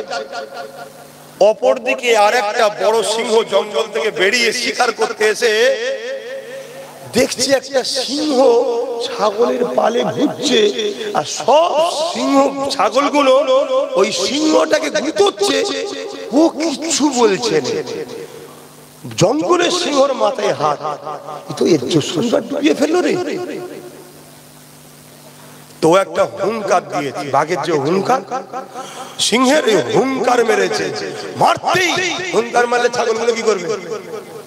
সব ছুটছে। আর এই বাঘটা যে এখন সিংহটা জন হয়ে গেছে, কি করছে? ইও ছুটছে। তখন ও অবাক হয়ে গেছে, কি হলো? ইও ছুটছে। তখনও বুঝতে পেরেছে যে অন্য রহস্য আছে, ছুটে এসে এর সামনে দাঁড়িয়েছে। জন সিংহ এর এত ক্ষমতা, অরিজিনাল যে জঙ্গল থেকে এসেছে ওকেও ফেলে ফেলতে পারে, কিন্তু সবে জন্তু কিন্তু ও কাটাকাটি করছে। তখন বলছে দেখ তোকে আমি খাবো না, আমি তোকে একটা কথা বলছি শুনবি, বল, তোকে আমি ছেড়ে দেবো। কি কথা? চ আমার সাথে পানি খাবি। সারা জীবন পানি খেয়েছে, পাত্রে নিয়ে যাচ্ছে নদীতে। ঘাবড়াবে না, ঘাবড়াবে না, কিন্তু হুঙ্কার দিচ্ছে তো না গেলে কিন্তু মারবো। তো জন সিংহটা যেই পানি খেতে গেছে, আর পানি খাইনি, বড় বড় চোখ বার করে দেখছি যে আমি তো এর থেকেও বিশাল শক্তিশালী, একে যা দেখতে আমি তো সেম। তখন পানি না খেয়ে মাথা চাড়া দিয়ে উঠে আকাশ মুখো হয়ে একটা গর্জন বেড়েছে। দেখেছেন তো সিংহ ডাক? পুরো বন টং জঙ্গল সব কেঁপে গেছে। তখন এই জঙ্গলের যে সিংহটা এসেছে তখন নিজেকে খুশি প্রকাশ করছে, যাক আমি ঘেনার হলাম যে তোর আসল পরিচয়টা কি জানাতে পারলাম। মাফ করবেন, এখানে জঙ্গলের সিংহটা আমি, আর আপনারা ছাগলের পালে পড়ে গেছে। কথা কিছু বুঝছেন না, বোঝেন না? আমি আপনাদের অরিজিনাল যে সিংহ আপনারাও, এটা আপনাদেরকে জানাবার চেষ্টা করছি। যেদিন আপনারা জাগবেন আর একটা গর্জন মারবেন, এই ছাগলের পাল পাল্টা যাবে, দিশেহারা হয়ে যাবে। কবে যে বুঝবেন আপনারা আল্লাহ ভালো জানেন, কবে যে আল্লাহ আপনাদের শক্তি দেবে। জাগে জাগে আপনারা, সুলতানে হিন্দ গরিবে নওয়াজ মঈনুদ্দিন আজমিরের উত্তরসূরি আপনারা কাদের পাচেতে দাঁড়ান, আপনারা কাদের দালালি করছেন, কাদের পিছনে চাটুকারিটা করছেন। আপনাদেরকে ঘুম পড়িয়ে রেখেছে নেশাতে, নারীতে, গানেতে, যাত্রাতে নেশায় রেখেছে। কেন? তারা জানে এ জাতি যদি জেগে যায়, আজকের ফেরাউনদের ঘর নীল নদের ডুবেই মরতে হবে, নমরুদের মতো মশার মাধ্যমে মরতে হবে। এ জাতিকে জাগানো যাবে না। আর যখন জাগাতে এসছি, আমার আজকে কাটিং করা হচ্ছে, করে তোমাদের কাছে ছোড়া হচ্ছে, তুমি আমাকে খারাপ বল। আজকে যখন জাগাতে এসছি, আমার মুখকে কেটেছে, মাথার টুপি কপালে তিলক দিয়ে দিয়েছে। তাহলে বলো, নবী সুন্নতের সামনে তিলক দিচ্ছে, এগুলো কারা করছে? মুনাফিক মুসলমানরা। কারা করছে? এই আমাদের মধ্যে থাকা মুনাফিক, যারা ওদের কাছ থেকে ভাড়া নিয়ে কাজ করছে। আজকে যখন তোমাদেরকে জাগাতে এসেছি, তখন আমাদেরকে বলা হচ্ছে এগুলো হচ্ছে অমুকের বি টিম। বলছো না? বলে কারণ তোমরা যদি জেগে যাও, তোমরা যদি উঠে দাঁড়াও, আচ্ছা আচ্ছা ফেরাউনের ঘুম হারাম হয়ে যাবে। আচ্ছা আচ্ছা ফেরাউনের ঘুম হারাম হয়ে যাবে। কথা বুঝছো তো নাকি? না মনের মধ্যে সেই একটাই কথা, কি করে পারবো, কি করে হবে? হ্যাঁ, এরা মনে হচ্ছে তুমি যদি পারবে বলো, এটাই তো প্রথম চটকাই ভুল। তুমি পারবে বলছি না তো, তোমাকে সাকসেসফুলটা দেবে তো আল্লাহ। তোমাকে তো তাওয়াক্কাল তো আল্লাহ হতে হবে, যে আমি ডায়ে বায়ে সামনে পিছনে বুঝি না, এদিকে গেলে খুশি আল্লাহ, যাব, মরতে হয় মরবো, এই হচ্ছে কথা। এবারে তুমি বেরিয়ে যাও। তোমার যদি আল্লাহ শহীদ কপালে রাখে শহীদ হবে, গাজী কপালে থাকলে গাজী হবে। এই ইয়াকিন, এই বিশ্বাস রেখে তোমাকে ইয়াকিনের উপরে একটা ডিসাইড ফায়সালা করতে হবে। এই যে জমিনটা দেখছো, এখানে যদি আমি চাষ করি, কালকে ভালো ফসল হবে? জোরে বলে, এটা চাষযোগ্য জমি নয় তো, কিন্তু আমি সরে গেলে হবে? আমি যদি চাষ শুরু করে দিই, কালকে ফল হলো না, সামান্য হলো, তারপর আবার যদি চাষ করি, হয়তো ভালো হলো না, আর একটু বেশি হলো, আবার চাষ করি, হয়তো অনেক লস হলো, কিন্তু একটা দিন চেষ্টা যদি চালিয়ে যায়, এ জমিন চাষযোগ্য হবে না হবে না? তাহলে আজ কবে তুমি ভাবছো হবে, তারপরে বুঝবো? হ্যাঁ, তোমাকে তো নামতে হবে। তোমাকে তো সারা জীবন ভয় দেখিয়ে দেখিয়ে ঘরে ঢুকিয়ে দিল। কেউ বলেছিল গোশ খাওয়া বন্ধ হয়ে যাবে, কেউ বলছে তাড়িয়ে দেবে। এই তো চলছে শুধু, সারা জীবন তো এই শুনলাম। কথা বুঝে আসছে না? কিন্তু আমাকে নামতে হবে। তাতে 1 বছর না হয়, 2 বছর না হয়, 3 বছর না হয়, 10 বছর না হয়, 20 বছর না হয় না হোক, কিন্তু জমিন চাষযোগ্য হবে। আমার বাচ্চা কোনো বুঝা বুঝা ধান গোলাই তুলবে, ঠিক না বে ঠিক? এর জন্য প্রস্তুতের দরকার আছে না? না এমনি আব্বাস সিদ্দিকী নামে না, এমনি তার ভাইটাকে নামাইনি। এর জন্য অনেক গাল খেতে হচ্ছে। ঘরের লোক গাল দিচ্ছে, বাইরের লোক গাল দিচ্ছে, সবাই মিলে গাল দিচ্ছে। তারপরেও কিন্তু নিজের জায়গা থেকে সরে গেছি, দেখেছে কেন? আমার ভরসা আল্লাহর উপরে, আমার ভরসা রাসূলুল্লাহর উপরে, আমার বিশ্বাস, আমার নিয়ত এখানকার খবর কেউ না জানো, আল্লাহ ও রাসূল জানে যে আমি কাউকে লুটার জন্য করছি না। আমি গরিব আল্লাহর বান্দা বান্দীদের বাঁচাবার জন্য করছি। আমার কওম সহ অন্য ধর্মের গরিব মানুষকে বাঁচাবার জন্য চেষ্টা করছি, যেটা আমার নবীর সুন্নাত। জোরে বলুন সুবহানাল্লাহ। আমার নবী কি শুধু মুসলমানদের জন্য কথা বলেছেন? আরে আমার নবী যখন এসে কথা বলে জালিমদের বিরুদ্ধে, তখন মুসলমান ছিল কোথায়? এই নারীদেরকে জ্যান্ত পুঁতে দিস না, নবী যাদেরকে বলেছিল তারা কি মুসলমান ছিল নাকি? না মুসলমানের নারীদের জন্য বলেছিল? ভালো করে বোঝেন বাপেরা, নওজওয়ানেরা, তরুণেরা, আল্লাহ আমাদেরকে কেন বানালেন, কি জন্য বানালেন, কি জন্য পাঠালেন, এটা ভুলে গেলে চলবে না। আল্লাহ আমাদেরকে কোরআনে ঘোষণা দিয়ে দিয়েছে, কুনতুম খায়রা উম্মাতিন উখরিজাত লিন-নাস তা'মুরুনা বিল মা'রুফ ওয়া তানহাউনা আনিল মুনকার। আল্লাহ আমাদেরকে দুটো কাজ দিয়েছে।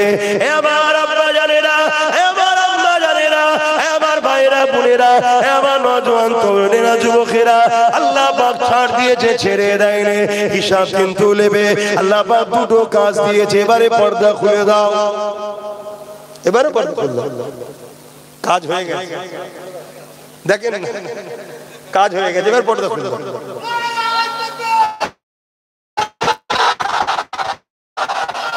হ্যাঁ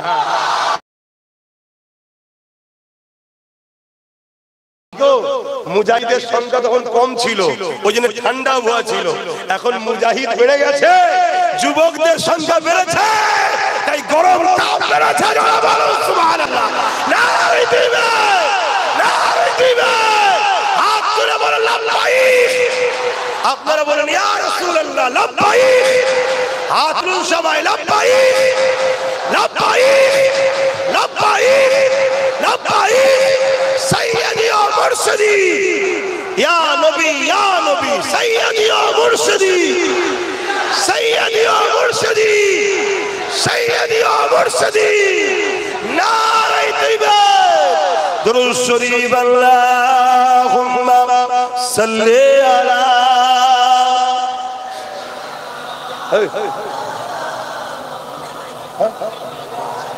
আচ্ছা কি অবস্থা?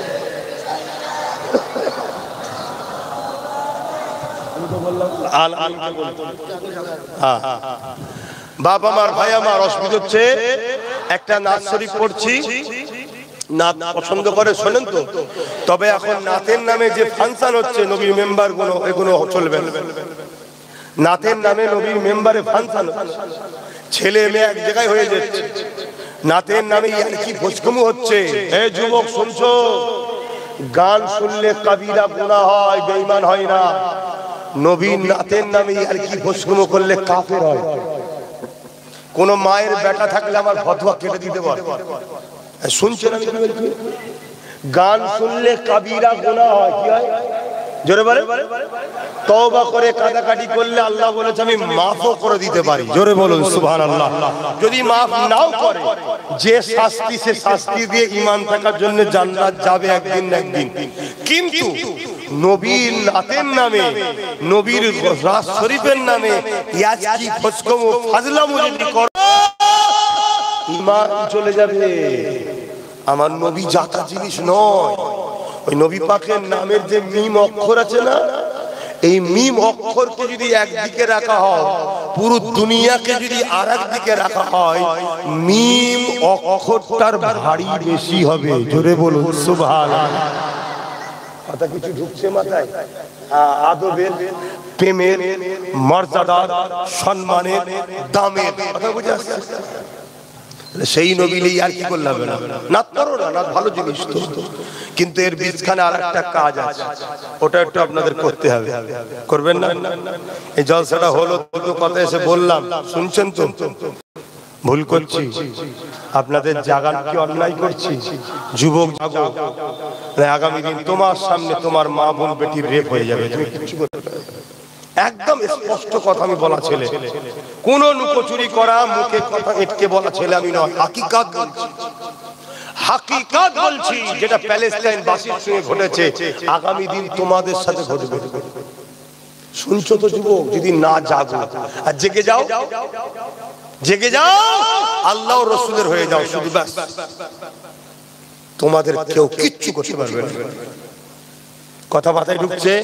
এ বিশ্বাস আল্লাহর উপরে আছে তো? হয়ে যাও, আল্লাহ হয়ে যাও, নবীর হয়ে যাও, এটা মাথায় রাখো। আমার ভাইগুলো যাচ্ছে, পকেটে হাত দাও, যার যা খুশি একটু শরীক হয়ে যাও। দরুদ শরীফ আল্লাহুম্মা সাল্লি আলা, নাক বন্ধ হয়ে যাচ্ছে।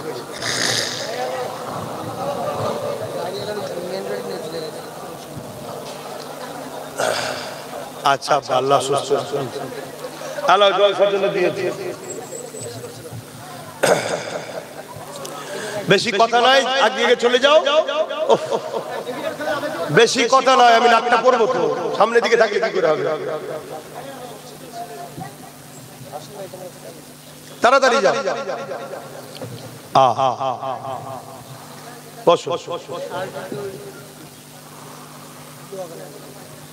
রাতে ভি মদিনে কি বাতে ভি মদিনে কি, রাতে ভি মদিনে কি বাতে ভি মদিনে কি, जीने में जीना है क्या बात है जीने की, अरसा हो तैबा की जिस गलियों से गुजरे, अरसा हो तैबा की जिस गलियों से गुजरे, इस वक्त भी गलियों से खुशबू है पसीने की। आरो जोरे बोले, আমরা কি নবী পেয়েছি, এ যুবক, ইনি হলেন আমাদের নেতা। এসব কি কাদের পিছনে ঘুরিস তোরা ভাই আমার? ইনি হলেন আমাদের নেতা। 1450 বছর আগে যে রাস্তা, যে গলি, যেখানে যেখানে মক্কা মদিনা তায়েফের ঘুরেছে, আজও সে জায়গায় তুমি চলে যাও, আমার রাসূলুল্লাহর শরীরের পাসিনা ঘামের খুশবু এখনো পাওয়া যায়। জোরে বলুন সুবহানাল্লাহ, আরো জোরে বলুন সুবহানাল্লাহ। আল্লাহ আল্লাহ, ইয়া রাসূলুল্লাহ, ইনাকে লিডার বলে মানে, নেতা আমাদের একটা, কে? আব্বাস সিদ্দিকী? না না, কে আব্বাস সিদ্দিকী? আব্বাস সিদ্দিকী যদি তোমাকে মুহাম্মদ রাসূলের দিকে জোড়ে, তাহলে আব্বাস সিদ্দিকী জিন্দাবাদ, আর নচেত ভালো বংশের ছেলে হিসাবে বিয়া বিবি করতে যাবেন না, দূরে সরে যাবেন। কিন্তু যে রাসূলের সঙ্গে জুড়বে না, সে যেই হোক, মুফতি হোক, মাওলানা হোক, মুহাদ্দিস হোক, ফকিহ হোক, যেই হোক, তার সাথে আমাদের কোনো সম্পর্ক হওয়া উচিত নয়।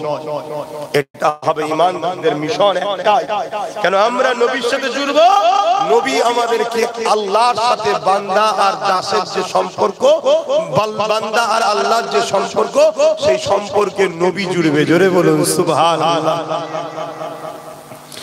रातें भी मदीने की, बातें भी मदीने की, जीने में जीना है क्या बात है जीने की, अरसा हो तैबा की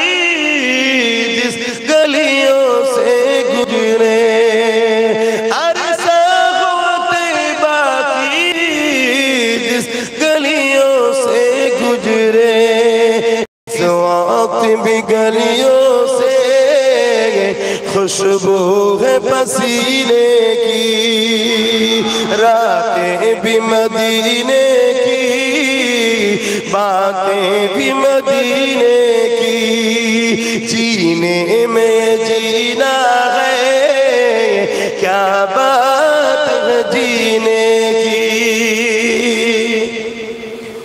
वो अपने निगाहों से मस्ताना बनाते हैं, अरो जोरे, वो अपने निगाहों से दीवाना बनाते हैं,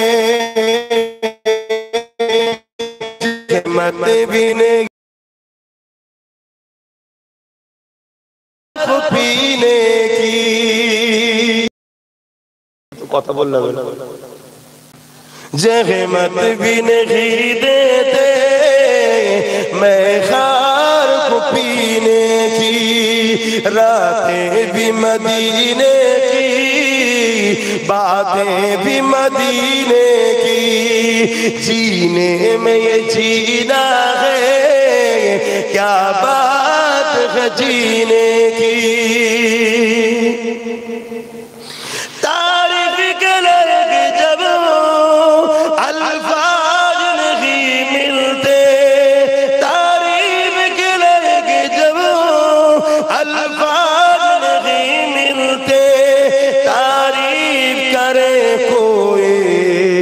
इस तरह मदीने की মদিনা যে তারিফ করবে সেরকম কোনো কথা তো নেই যে মদিনার তারিফ কি করে করবে। তাহলে মদিনার যদি এত শান হয় কেন রাসূল মদিনা শরীফকে ভালোবাসে, তাই জোরে বলুন সুবহানাল্লাহ। তাহলে সেই নবীর গোলাম যারা হবে তাদেরকে নবী ভালোবাসে না, তাহলে তাদের কত শান হবে। 800 বছর আগে একটা নবীর গোলাম হিন্দুস্তানে ঘুমাচ্ছে, 800 বছর ধরে এখনো রাজত্ব চালাচ্ছে নবীর গোলাম মুঈনুদ্দিন আজমিরি, জোরে বলুন সুবহানাল্লাহ। পৃথিবীতে সব জিনিস পুরাতন হয়ে যায়, বাবা বয়স হলে দাম কমে যায়, মায়ের বয়স হলে দাম কমে যায়, পৃথিবীতে সব জিনিস পুরাতন হয়ে যায়। নেতা বুড়ো হয়ে গেলে দলের লোকেরাই পছন্দ করে না, দেখছেন না? নেত্রী বুড়ি হয়ে গেলে দলের লোকই বিরোধী হয়ে যায়, খেলোয়াড় বুড়ো হয়ে গেলে ফ্যান ফলোয়ার পালিয়ে যায়, নায়ক নায়িকা বুড়ো বুড়ি হয়ে গেলে ফিল্ম আর চলতে চাই না। কিন্তু মনে রাখবে একটা জায়গায় যত বয়স বাড়ে দাম বাড়ে, ওটা হলো আমেনার লালের গোলামি যত করে বয়স বাড়লে দামও বাড়ে। জোরে বলুন সুবহানাল্লাহ, জোরে বলুন সুবহানাল্লাহ। আল্লাহ রাসূলুল্লাহর গোলাম হন। কথা কম বলবো, সময় কম, কেন আরো আলোচনা আছে, কথা বুঝে আসছে, নামাজ আছে, একটু সালাম দেবো। বসে দেন না দাঁড়িয়ে দাঁড়িয়ে। ইয়া নবী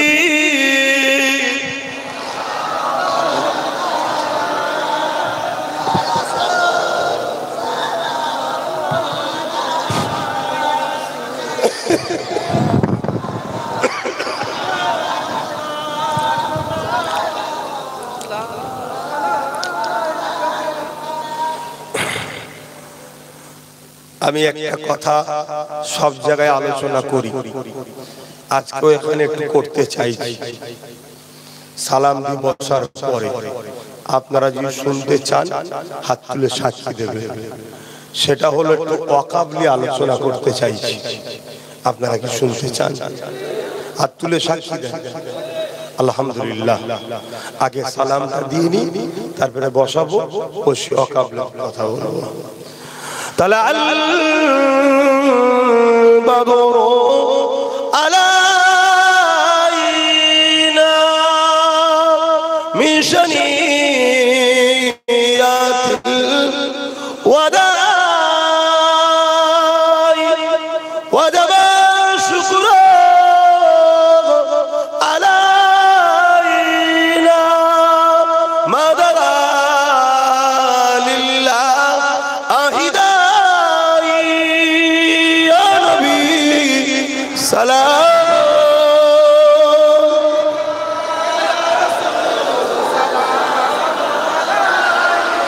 ইয়া হাবিব সালাম।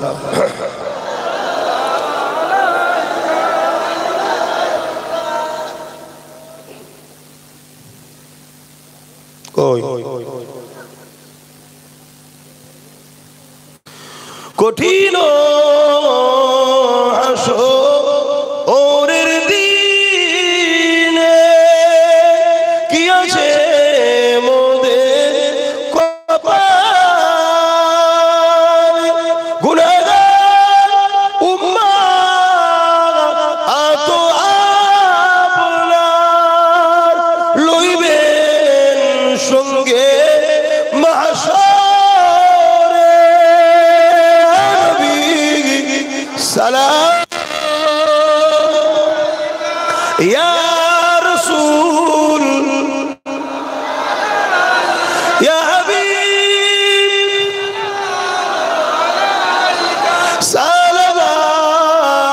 সালাওয়াতুল্লাহ। সকলে গায়ে গায়ে বসুন। বালাগাল উলাম কাসাবাত তুজা বিজামালিহি।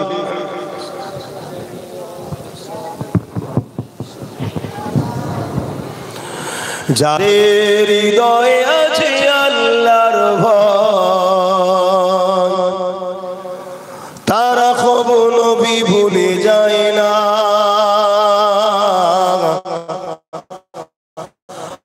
আল্লাহর প্রেম ছাড়া এই দুনিয়ায় কারো কাছে কোনো কিছু চায় না।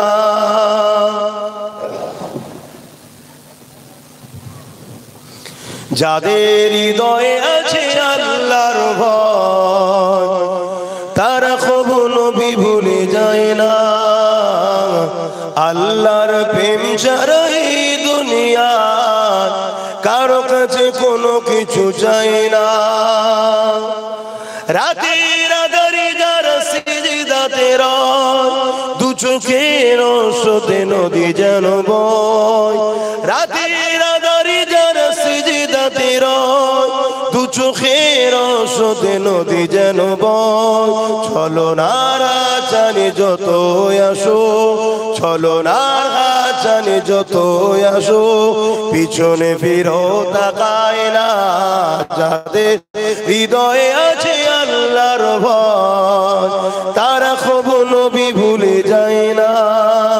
আল্লাহর প্রেম ছাড়া এই দুনিয়ায় কারো কাছে কোনো কিছু চায় না।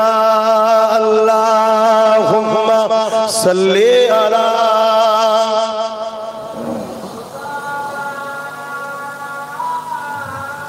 আল্লাহুম্মা সাল্লি আলা সাইয়্যিদিনা ওয়া আলা আলিহি।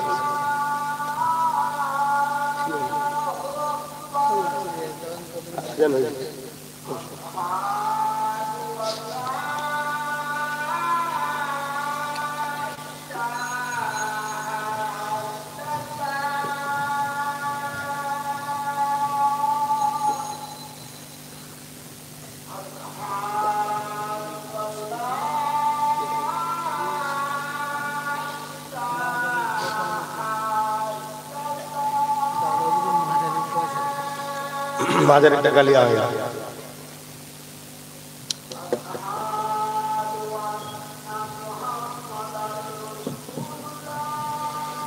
সাল্লাল্লাহু আলাইহি ওয়াসাল্লাম।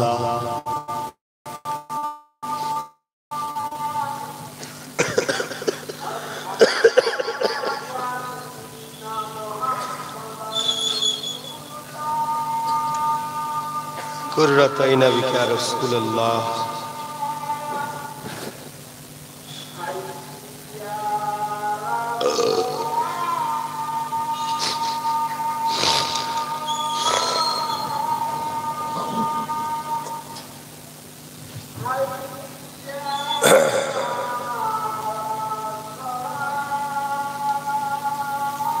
لا حول ولا قوة إلا بالله.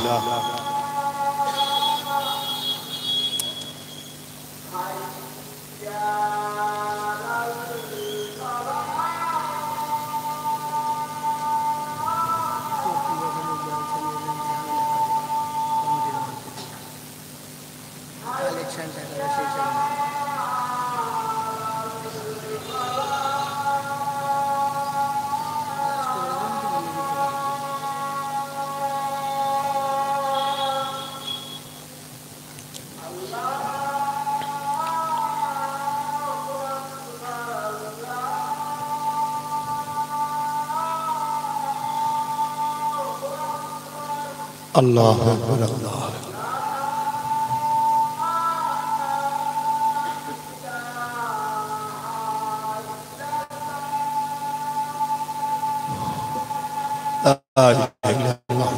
اللهم رب آت محمد الوسيلة ومحمد إنك لا বাবা আজান দিতে কথা নয়।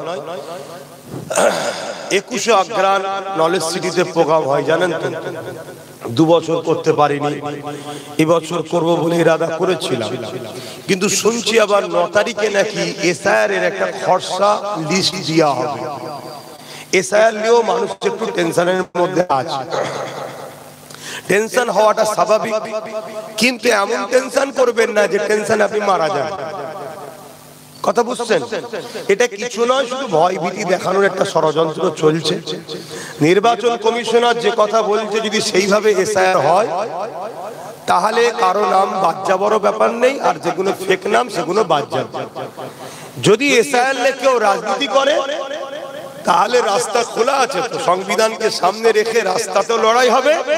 এবং আপনারা আমার কথা শুনেছিলেন, দোয়া করেছেন, আপনারা আমার ভাই নওশাদ একটাই আছে, ওই একটাকে নিয়ে আপনাদের জন্য লড়াই হবে। সুপ্রিম কোর্ট পর্যন্ত যেতে হয়, যাওয়া হবে। মনে রাখবেন, মোদিও আপনাদের সাথে নেই, দিদিও আপনাদের সাথে নাই, কারণ এসআইআর এই দুজন মিলেই করছে। জানেন তো নাকি? না জানা থাকে একটু জেনে নেন। সর্বপ্রথম এই কথাটা কে বলেছিল বলেন তো? যে বাংলাদেশের অবৈধ অনুপ্রবেশকারী মুসলমান ভারতে বাংলায় ঢুকে গেছে, এই কথাটা বাংলায় প্রথম কে বলেছিল? তাহলে আজকে ভাবো, সে আজকে বলছে আমি বেঁচে থাকতে গেলে এসআইআর হতে দেবো না, কেন মুসলমানকে তো বোকা বানাতে হবে। কিন্তু ফুল এসআইআর হচ্ছে, সে দিব্যি বেঁচে আছে, মরেও না। শুনছেন তো নাকি? তাহলে বেঁচে আছে, তাহলে এসআইআর হচ্ছে না।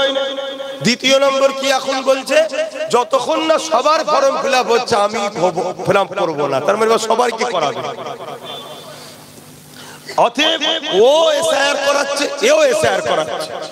ও নির্বাচন কমিশনারকে দিয়ে করাচ্ছে, আর এ রাজ্যের অফিসার 90,000 দিয়েছে এবং 221 কোটি টাকা কম বেশি এসআইআর করা যাতে দ্রুত হয় তার জন্য খরচ করছে। দুজন মিলে এসআইআর করছে, শুনছেন তো? কিন্তু আপনাদের করবেন কি? এখন আপনাদের পাওয়ার নেই।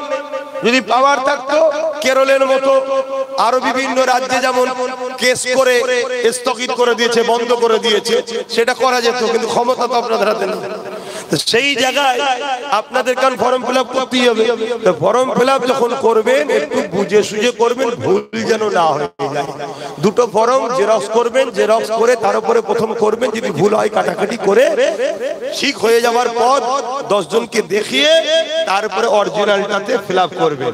দুটো ফিল আপ হয়ে যাওয়ার পর যে বিএলও দিয়েছে, যার হাতে ফর্ম জমা দেবেন না, বিএলওর হাতেই দেবেন, কিন্তু বলবেন স্ট্যাম্প দাও, সই দাও, এক কপি নেবেন, আর একটা স্ট্যাম্প সই তার হাতে দেবেন, একটা ফটো তুলে রাখবেন যে দিলাম কার হাতে।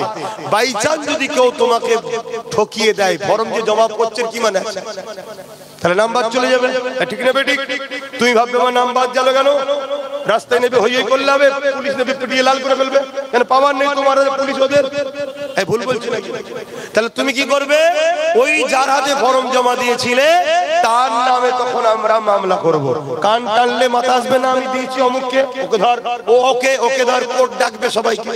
কথা বুঝে আসছে? ঘাবড়ে নিজের জীবনের ক্ষতি করবেন না। আজকে একটা রয়েছে, একটা লড়াই করছে। যদি আপনারা একটা পায়া দিতে তাহলে একে দিয়েই লড়াই করাতাম। কেমন? ওই যে চেয়ারে বসে আছে মৌলানা সাহেব, হাফেজ সাহেব বসে আছে, খারাপ নেবেন না, উদাহরণ দিয়ে বলছি। হাফেজ সাহেব এখন নেতৃত্ব দিচ্ছে, ধরুন হাফেজ সাহেবের 3টে পায়া, একটা কিন্তু আমাদের।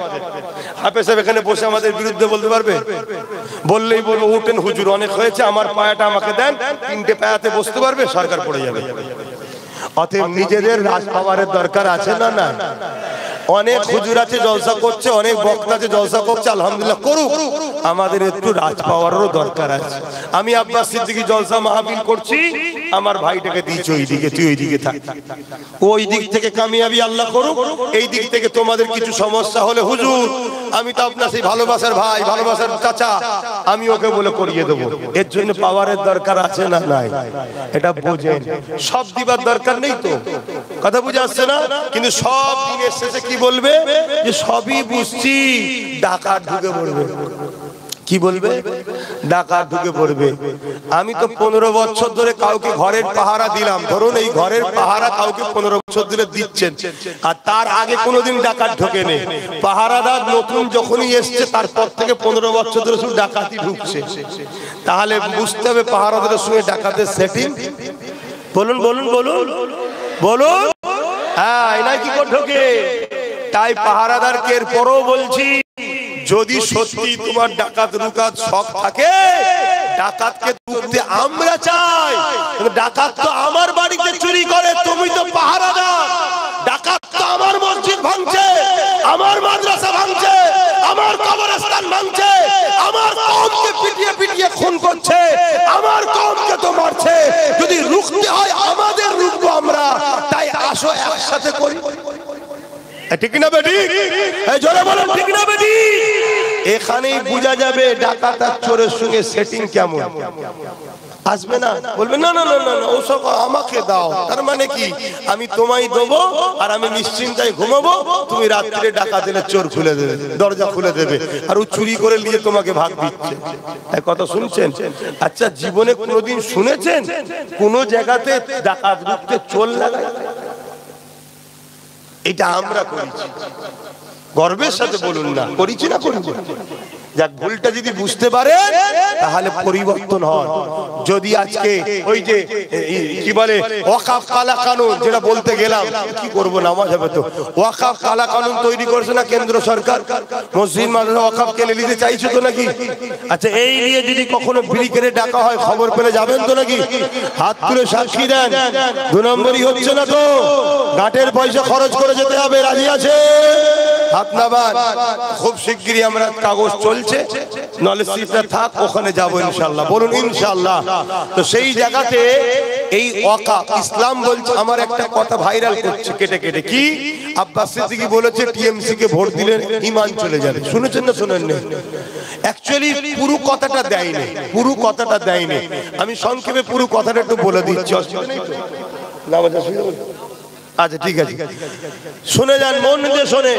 অ্যাকচুয়ালি আমি বলেছি কি, হ্যাঁ মন দিয়ে শোনেন, মসজিদকে বাঁচাবার জন্যই কিন্তু বলেছি। কি বলেছি? আল্লাহ রসুল বলছে অন্যায় দেখলে হাত দিয়ে রাখো। একটু উত্তর দেবেন, অন্যায় দেখলে কে বলছে? আমার নবী। নবীর কথা অস্বীকার করলে ঈমান থাকবে? আল্লাহ নবী বলছে অন্যায় দেখলে হাত দিয়ে রাখো। যদি হাতে রুখতে না পারো মুখ দিয়ে প্রতিবাদ করো, যদি মুখে প্রতিবাদ করতে না পারো অন্তর থেকে ঘৃণা করো।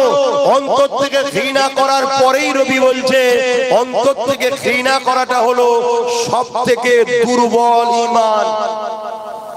মানে ঈমান আছে কিন্তু দুর্বল। এ ক্যাটাগরির ঈমান কি? হাত দিয়ে রুকা। বি ক্যাটাগরির ঈমান কি? মুখ দিয়ে প্রতিবাদ করা। একেবারে শেষ স্তরের ঈমান কি? অন্তর থেকে ঘৃণা করা। এরও ঈমান আছে কিন্তু দুর্বল। কিন্তু কেউ ওয়াকফ কালা কানুন, কেন্দ্রের জালিম সরকার ক্ষমতার জোরে মসজিদ মাদ্রাসা কবরস্থান ঈদগাহ খানকাকে মিটিয়ে দিতে চাইবে। কেউ হাত দিয়ে রুখলো না, মুখ দিয়ে প্রতিবাদ তো করতে হবে। মুখ দিয়ে প্রতিবাদ করলো না, অন্তর থেকে তো ঘৃণা করতে হবে। তা না করে আজকে যদি মুখে দাড়ি রেখে মাথায় টুপি দিয়ে ধারী মুসলমান গেরুয়া রং মেখে আজকে রাস্তাঘাটে দেখছেন না দেখেন না, এরা যারা বিজেপিকে ভোট দিচ্ছে এদের ঈমান থাকতে পারে না, পারে না, পারে না। এতে একমত করা হাত তুলে দেখান। একমত তো নাকি? এই তো রাসূলুল্লাহর কথা। কেন তুই ভোট দিচ্ছিস ওকে? তার মানে যাতে ও যেতে শক্তিশালী হয়, আরো মসজিদ মাদ্রাসা ভাঙে। যে মসজিদ মাদ্রাসা ভাঙে তার ঈমান থাকে। এক কথা বুঝছেন না বুঝেন না? তাহলে এই কথাটা বলা কি আব্বাস সিদ্দিকীর অপরাধ? এই কথা বলার পরে আমি বলেছি, দেখো ভাই, প্রকাশ্য দুশ্মনকে তো চিনা যায়, বন্ধু সেজে দুশ্মন কিন্তু আরো খাতারনাক। বিজেপি হলো আমাদের প্রকাশ্য দুশ্মন, তাই তো নাকি? আর রাজ্য সরকার কি বলছে? এরপর আমি বলি যে রাজ্য সরকার কি বলছে, ওয়াকাফ আন্দোলন এখানে করলে হবে না, দিল্লি গিয়ে করো। ওয়াকাফলে গুলোগুলি করলে সব থেকে বড় দুশ্মন আমি হব। আরে বলছি আমি বিজেপির বিরুদ্ধে, তা আপনার বুকে হঠাৎ পেন উঠলো কেন? ও আপনার দাদা হয় তাই তাই আপনার গায়ে লেগেছে? তাহলে আপনি ঘুমটা দিয়ে দুশ্মন ও প্রকাশ্য আপনি বন্ধু সেজে, তাহলে আপনিও মসজিদ মাদ্রাসার বিরুদ্ধে। তাহলে বলুন, মসজিদ ভাঙবে কেন্দ্র সরকার আর আমরা রুখতে যাব, এ বলবে রুকা যাবে না। আর এরও বিরুদ্ধে হাত দিয়ে লড়াইয়ের দরকার আছে না? না আওয়াজে বলবে, মুখ দিয়ে প্রতিবাদের দরকার আছে না? নাই। যদি হাত দিয়ে মুখ দিয়ে প্রতিবাদ করতে না পারি, কমসে কম অন্তর থেকে ঘৃণা করে দূরে সরে যাওয়া দরকার আছে না? নাই।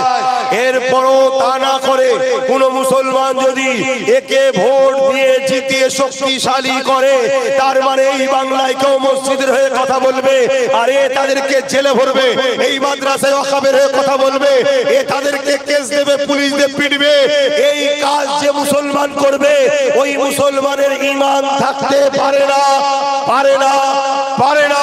কারণ রাসূলুল্লাহর হাদিস, মিশকাত শরীফের হাদিস, মন দিয়ে শুনে রাখো দাও, যুবক আমার নামাজ পড়ো, ৭২ দল জাহান্নামে যাবে। নবী এমনি বলেন, রোজা রেখো, ৭২ দল জাহান্নামে যাবে, এমনি বলেন। শরীয়তকে বুঝতে হবে। নবী বললেন, যদি কেউ জালিম জানার পরও, কেউ জুলুম করছে, কেউ জালিম, কেউ অত্যাচারী জানার পরও তুমি যদি তার সাথ দাও, তাকে সহযোগিতা করো, তাকে শক্তিশালী করো, তাহলে মনে রেখে দিও তুমি ইসলাম থেকে বেরিয়ে যাবে। তাহলে বলো, কেন্দ্র সরকার জালিমকে প্রকাশ্য জানি, তার যদি কেউ সাথ দেয় ইসলামে থাকবে? তাকে কেউ যদি ভোট দেয় ইসলামে থাকবে? তাহলে রাজ্য সরকার জুলুম করছে না করেনি? দুর্গাপুরে বোলডুজার দিয়ে মাদ্রাসা ভেঙেছে না ভাঙেনি? বলো, কোরআন শেষ হয়ে যাবে, আমার উন্নতি শেষ হবে, সে বলবে, বলেছে না বলেনি? এটা নাই বলেছে না অন্যায়? অন্যায়কে হাত দিয়ে রুকা দরকার আছে না? নাই। যদি হাতে ক্ষমতা না থাকে, মুখ দিয়ে প্রতিবাদের দরকার আছে না? নাই। মুখ যদি না পারো, অন্তর থেকে ঘৃণার দরকার আছে না? নাই। তা না করে তুমি তাকে আবার বুদাম দিবে, জিতাচ্ছ, শক্তিশালী করছো, আরো কোরআনের বিরুদ্ধে কথা বলো, তোমার ঈমান আছে? এই কথাটা আব্বাস সিদ্দিকী বলা কি ভুল করেছি? এবারে এইটাকে কেটেছে, কিন্তু এরপরে আরো একটা কথা বলেছি, ওটা বলেনি। এরপরে কি বলেছি? এরপরে বলেছি, যদি রাজ্য সরকারকে তোমরা গিয়ে বুঝাও যে এটা আপনি বলা ভুল করে ফেলেছেন, আপনি ক্ষমা চেয়ে এলেন, যদি এ ক্ষমা চেয়ে এলেন তাহলে আলাদা বিষয়। এক কথা বুঝছেন না বুঝেন না? ক্ষমা যদি চেয়ে এলেন আলাদা বিষয়, কিন্তু ক্ষমা চাওয়ার পরে যদি বলে বিজেপিকে রুখতে হবে, আমায় সাথ দে, তখন একটাই কথা বলবো, বিজেপি মারবে কাদের?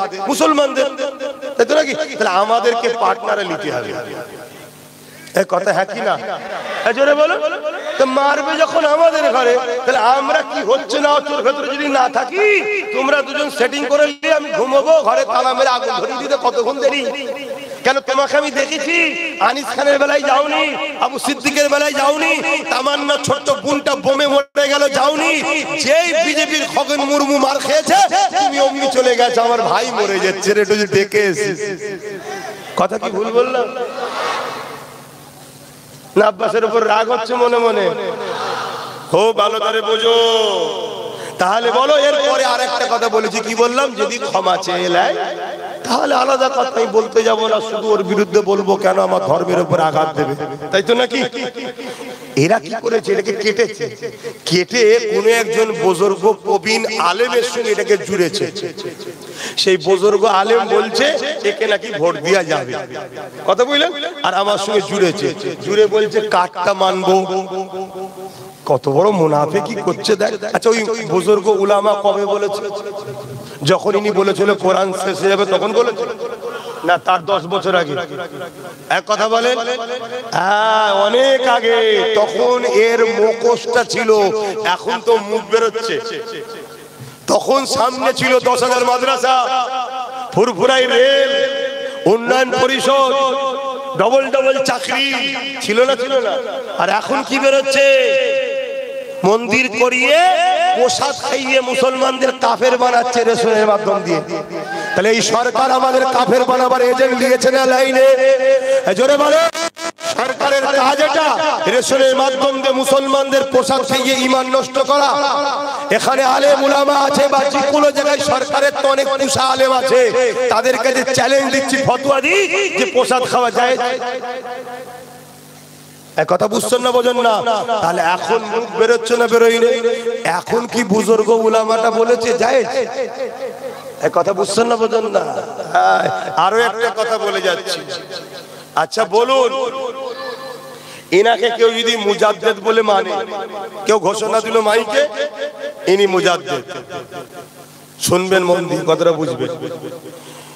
ইনিও চুপ করে রয়েছে, আর আপনারাও সবাই এরপরও এর সাথে বন্ধুত্ব সম্পর্ক রেখেছেন। তার মানে মুজাদ্দেদ বলে মানছেন না মানেন না? কথা বলো। বিয়ে শাদী হয়েছে তো নাকি? কবুল কবুল বলার সময় চুপ থাকলে কি বলে?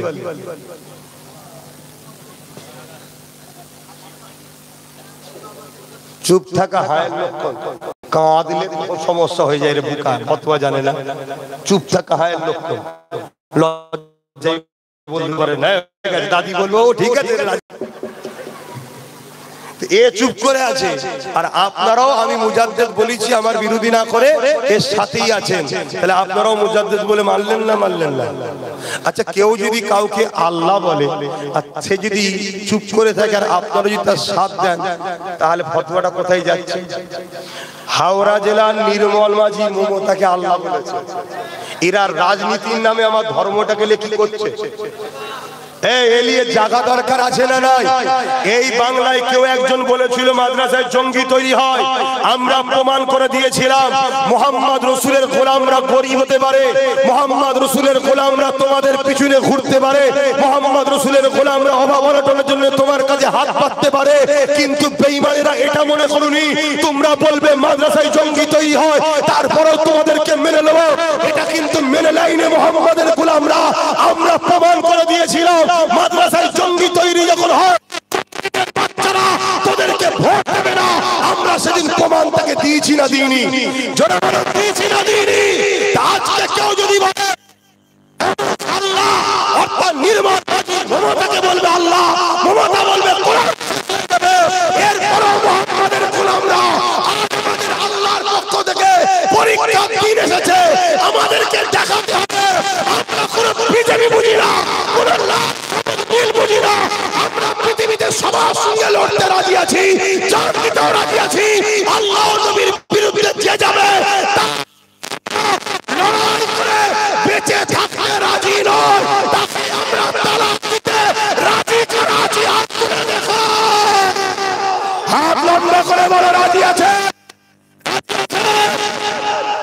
এরপরও আজকে বলে যাচ্ছি, যদি ক্ষমা চেয়ে এলাই, যদি ক্ষমা চেয়ে এলাই, আমি এ কথা আর বলবো না। শুনছেন তো নাকি? আর ক্ষমা যদি না চাই, আমি একবার নয় 1000 বার বলবো। কোন মুসলমান আপনার অসুবিধা আছে, অসুবিধা আছে, যদি এই কথাতে কোনো মুসলমানের অসুবিধা হয়, আমি ওই মুসলমানের জন্য একটা ডাউটফুল কথা বলে যাচ্ছি। ডাউট হচ্ছে, ডাউট কি? আপনি তো আমাদের জমিনে এসেছেন ঠিকই, চাষ অন্য কেউ করেছে। কথা কিছু বুঝলেন না, বোঝেন না? তাহলে মুসলমানের বাচ্চা, মুসলমানের খুন সব করতে পারে, নবীর বিরুদ্ধে, আল্লাহর বিরুদ্ধে, কোরআনের বিরুদ্ধে যে হবে তার সাথে কখনো গলা মিলাতে পারে না। হিন্দু আমার ভাই, দলিত আমার ভাই, আদিবাসী আমার ভাই, সাঁওতাল আমার ভাই, সবার সঙ্গে উঠবো, মিশবো, কারবার করবো, দল করবো, রাজনীতি করবো, সব করবো, ততক্ষণ পর্যন্ত যতক্ষণ তুমি আমার ধর্মে আঘাত দেবে না। শুনছেন তো? ঠিক এইটা তো তারাও মানে নাকি? আপনি যদি কোনো হিন্দু ভাইদের ধর্মে আঘাত দেয়, আপনার সঙ্গে সে মিশবে? তার কাছে তারটা প্রিয়, আমারটা আমার কাছে প্রিয়। তাহলে তুমি রাজনীতি করতেছো, মানুষের রুজি রুটি চাকরির কথা বলো কেন? তুমি বলতে গেলে ধর্ম যার যার উৎসব, এই উৎসব সবার। এই নিয়ে কোন আলেম ওলামা কেউ প্রতিবাদ করে শুনেছেন কখনো? কিন্তু এর পরেও আমি বলছি সবার সাবজেক্ট হয়তো এক নাও হতে পারে। আমি যখন লড়াই করছি আপনারা ওলামারা এক শ্রেণী আমার বিরোধী করছেন কেন? আপনাদের তো উচিত আব্বাস সিদ্দিকী যেটা বলছে তার জায়গায় দাঁড়িয়ে ঠিকই বলছে বাপ, সে ঠিক, এটা তো বলা দরকার নাকি? আজকে এই যুবক ছেলেরা যদি একবারের জন্য মেনে নেয় ধর্ম যার যার উৎসব সবার সঙ্গে সঙ্গে কেন উৎসবে সেরেক আছে, শুনছেন তো নাকি? সেরেককে বিশ্বাস করা যায়? তাহলে মুশরিক হয়ে যাবে। তাহলে কিভাবে আমাদেরকে কাফের মুশরিক বানাতে এরা চাইছে দেখছেন? রাজ ক্ষমতার জোরে। যাক আমি কথা শেষ করলাম। আল্লাহুম্মা আমিন। আল্লাহ হাবিবের খাতিরে রহমত করে দয়া করেন আল্লাহ। ছোট্ট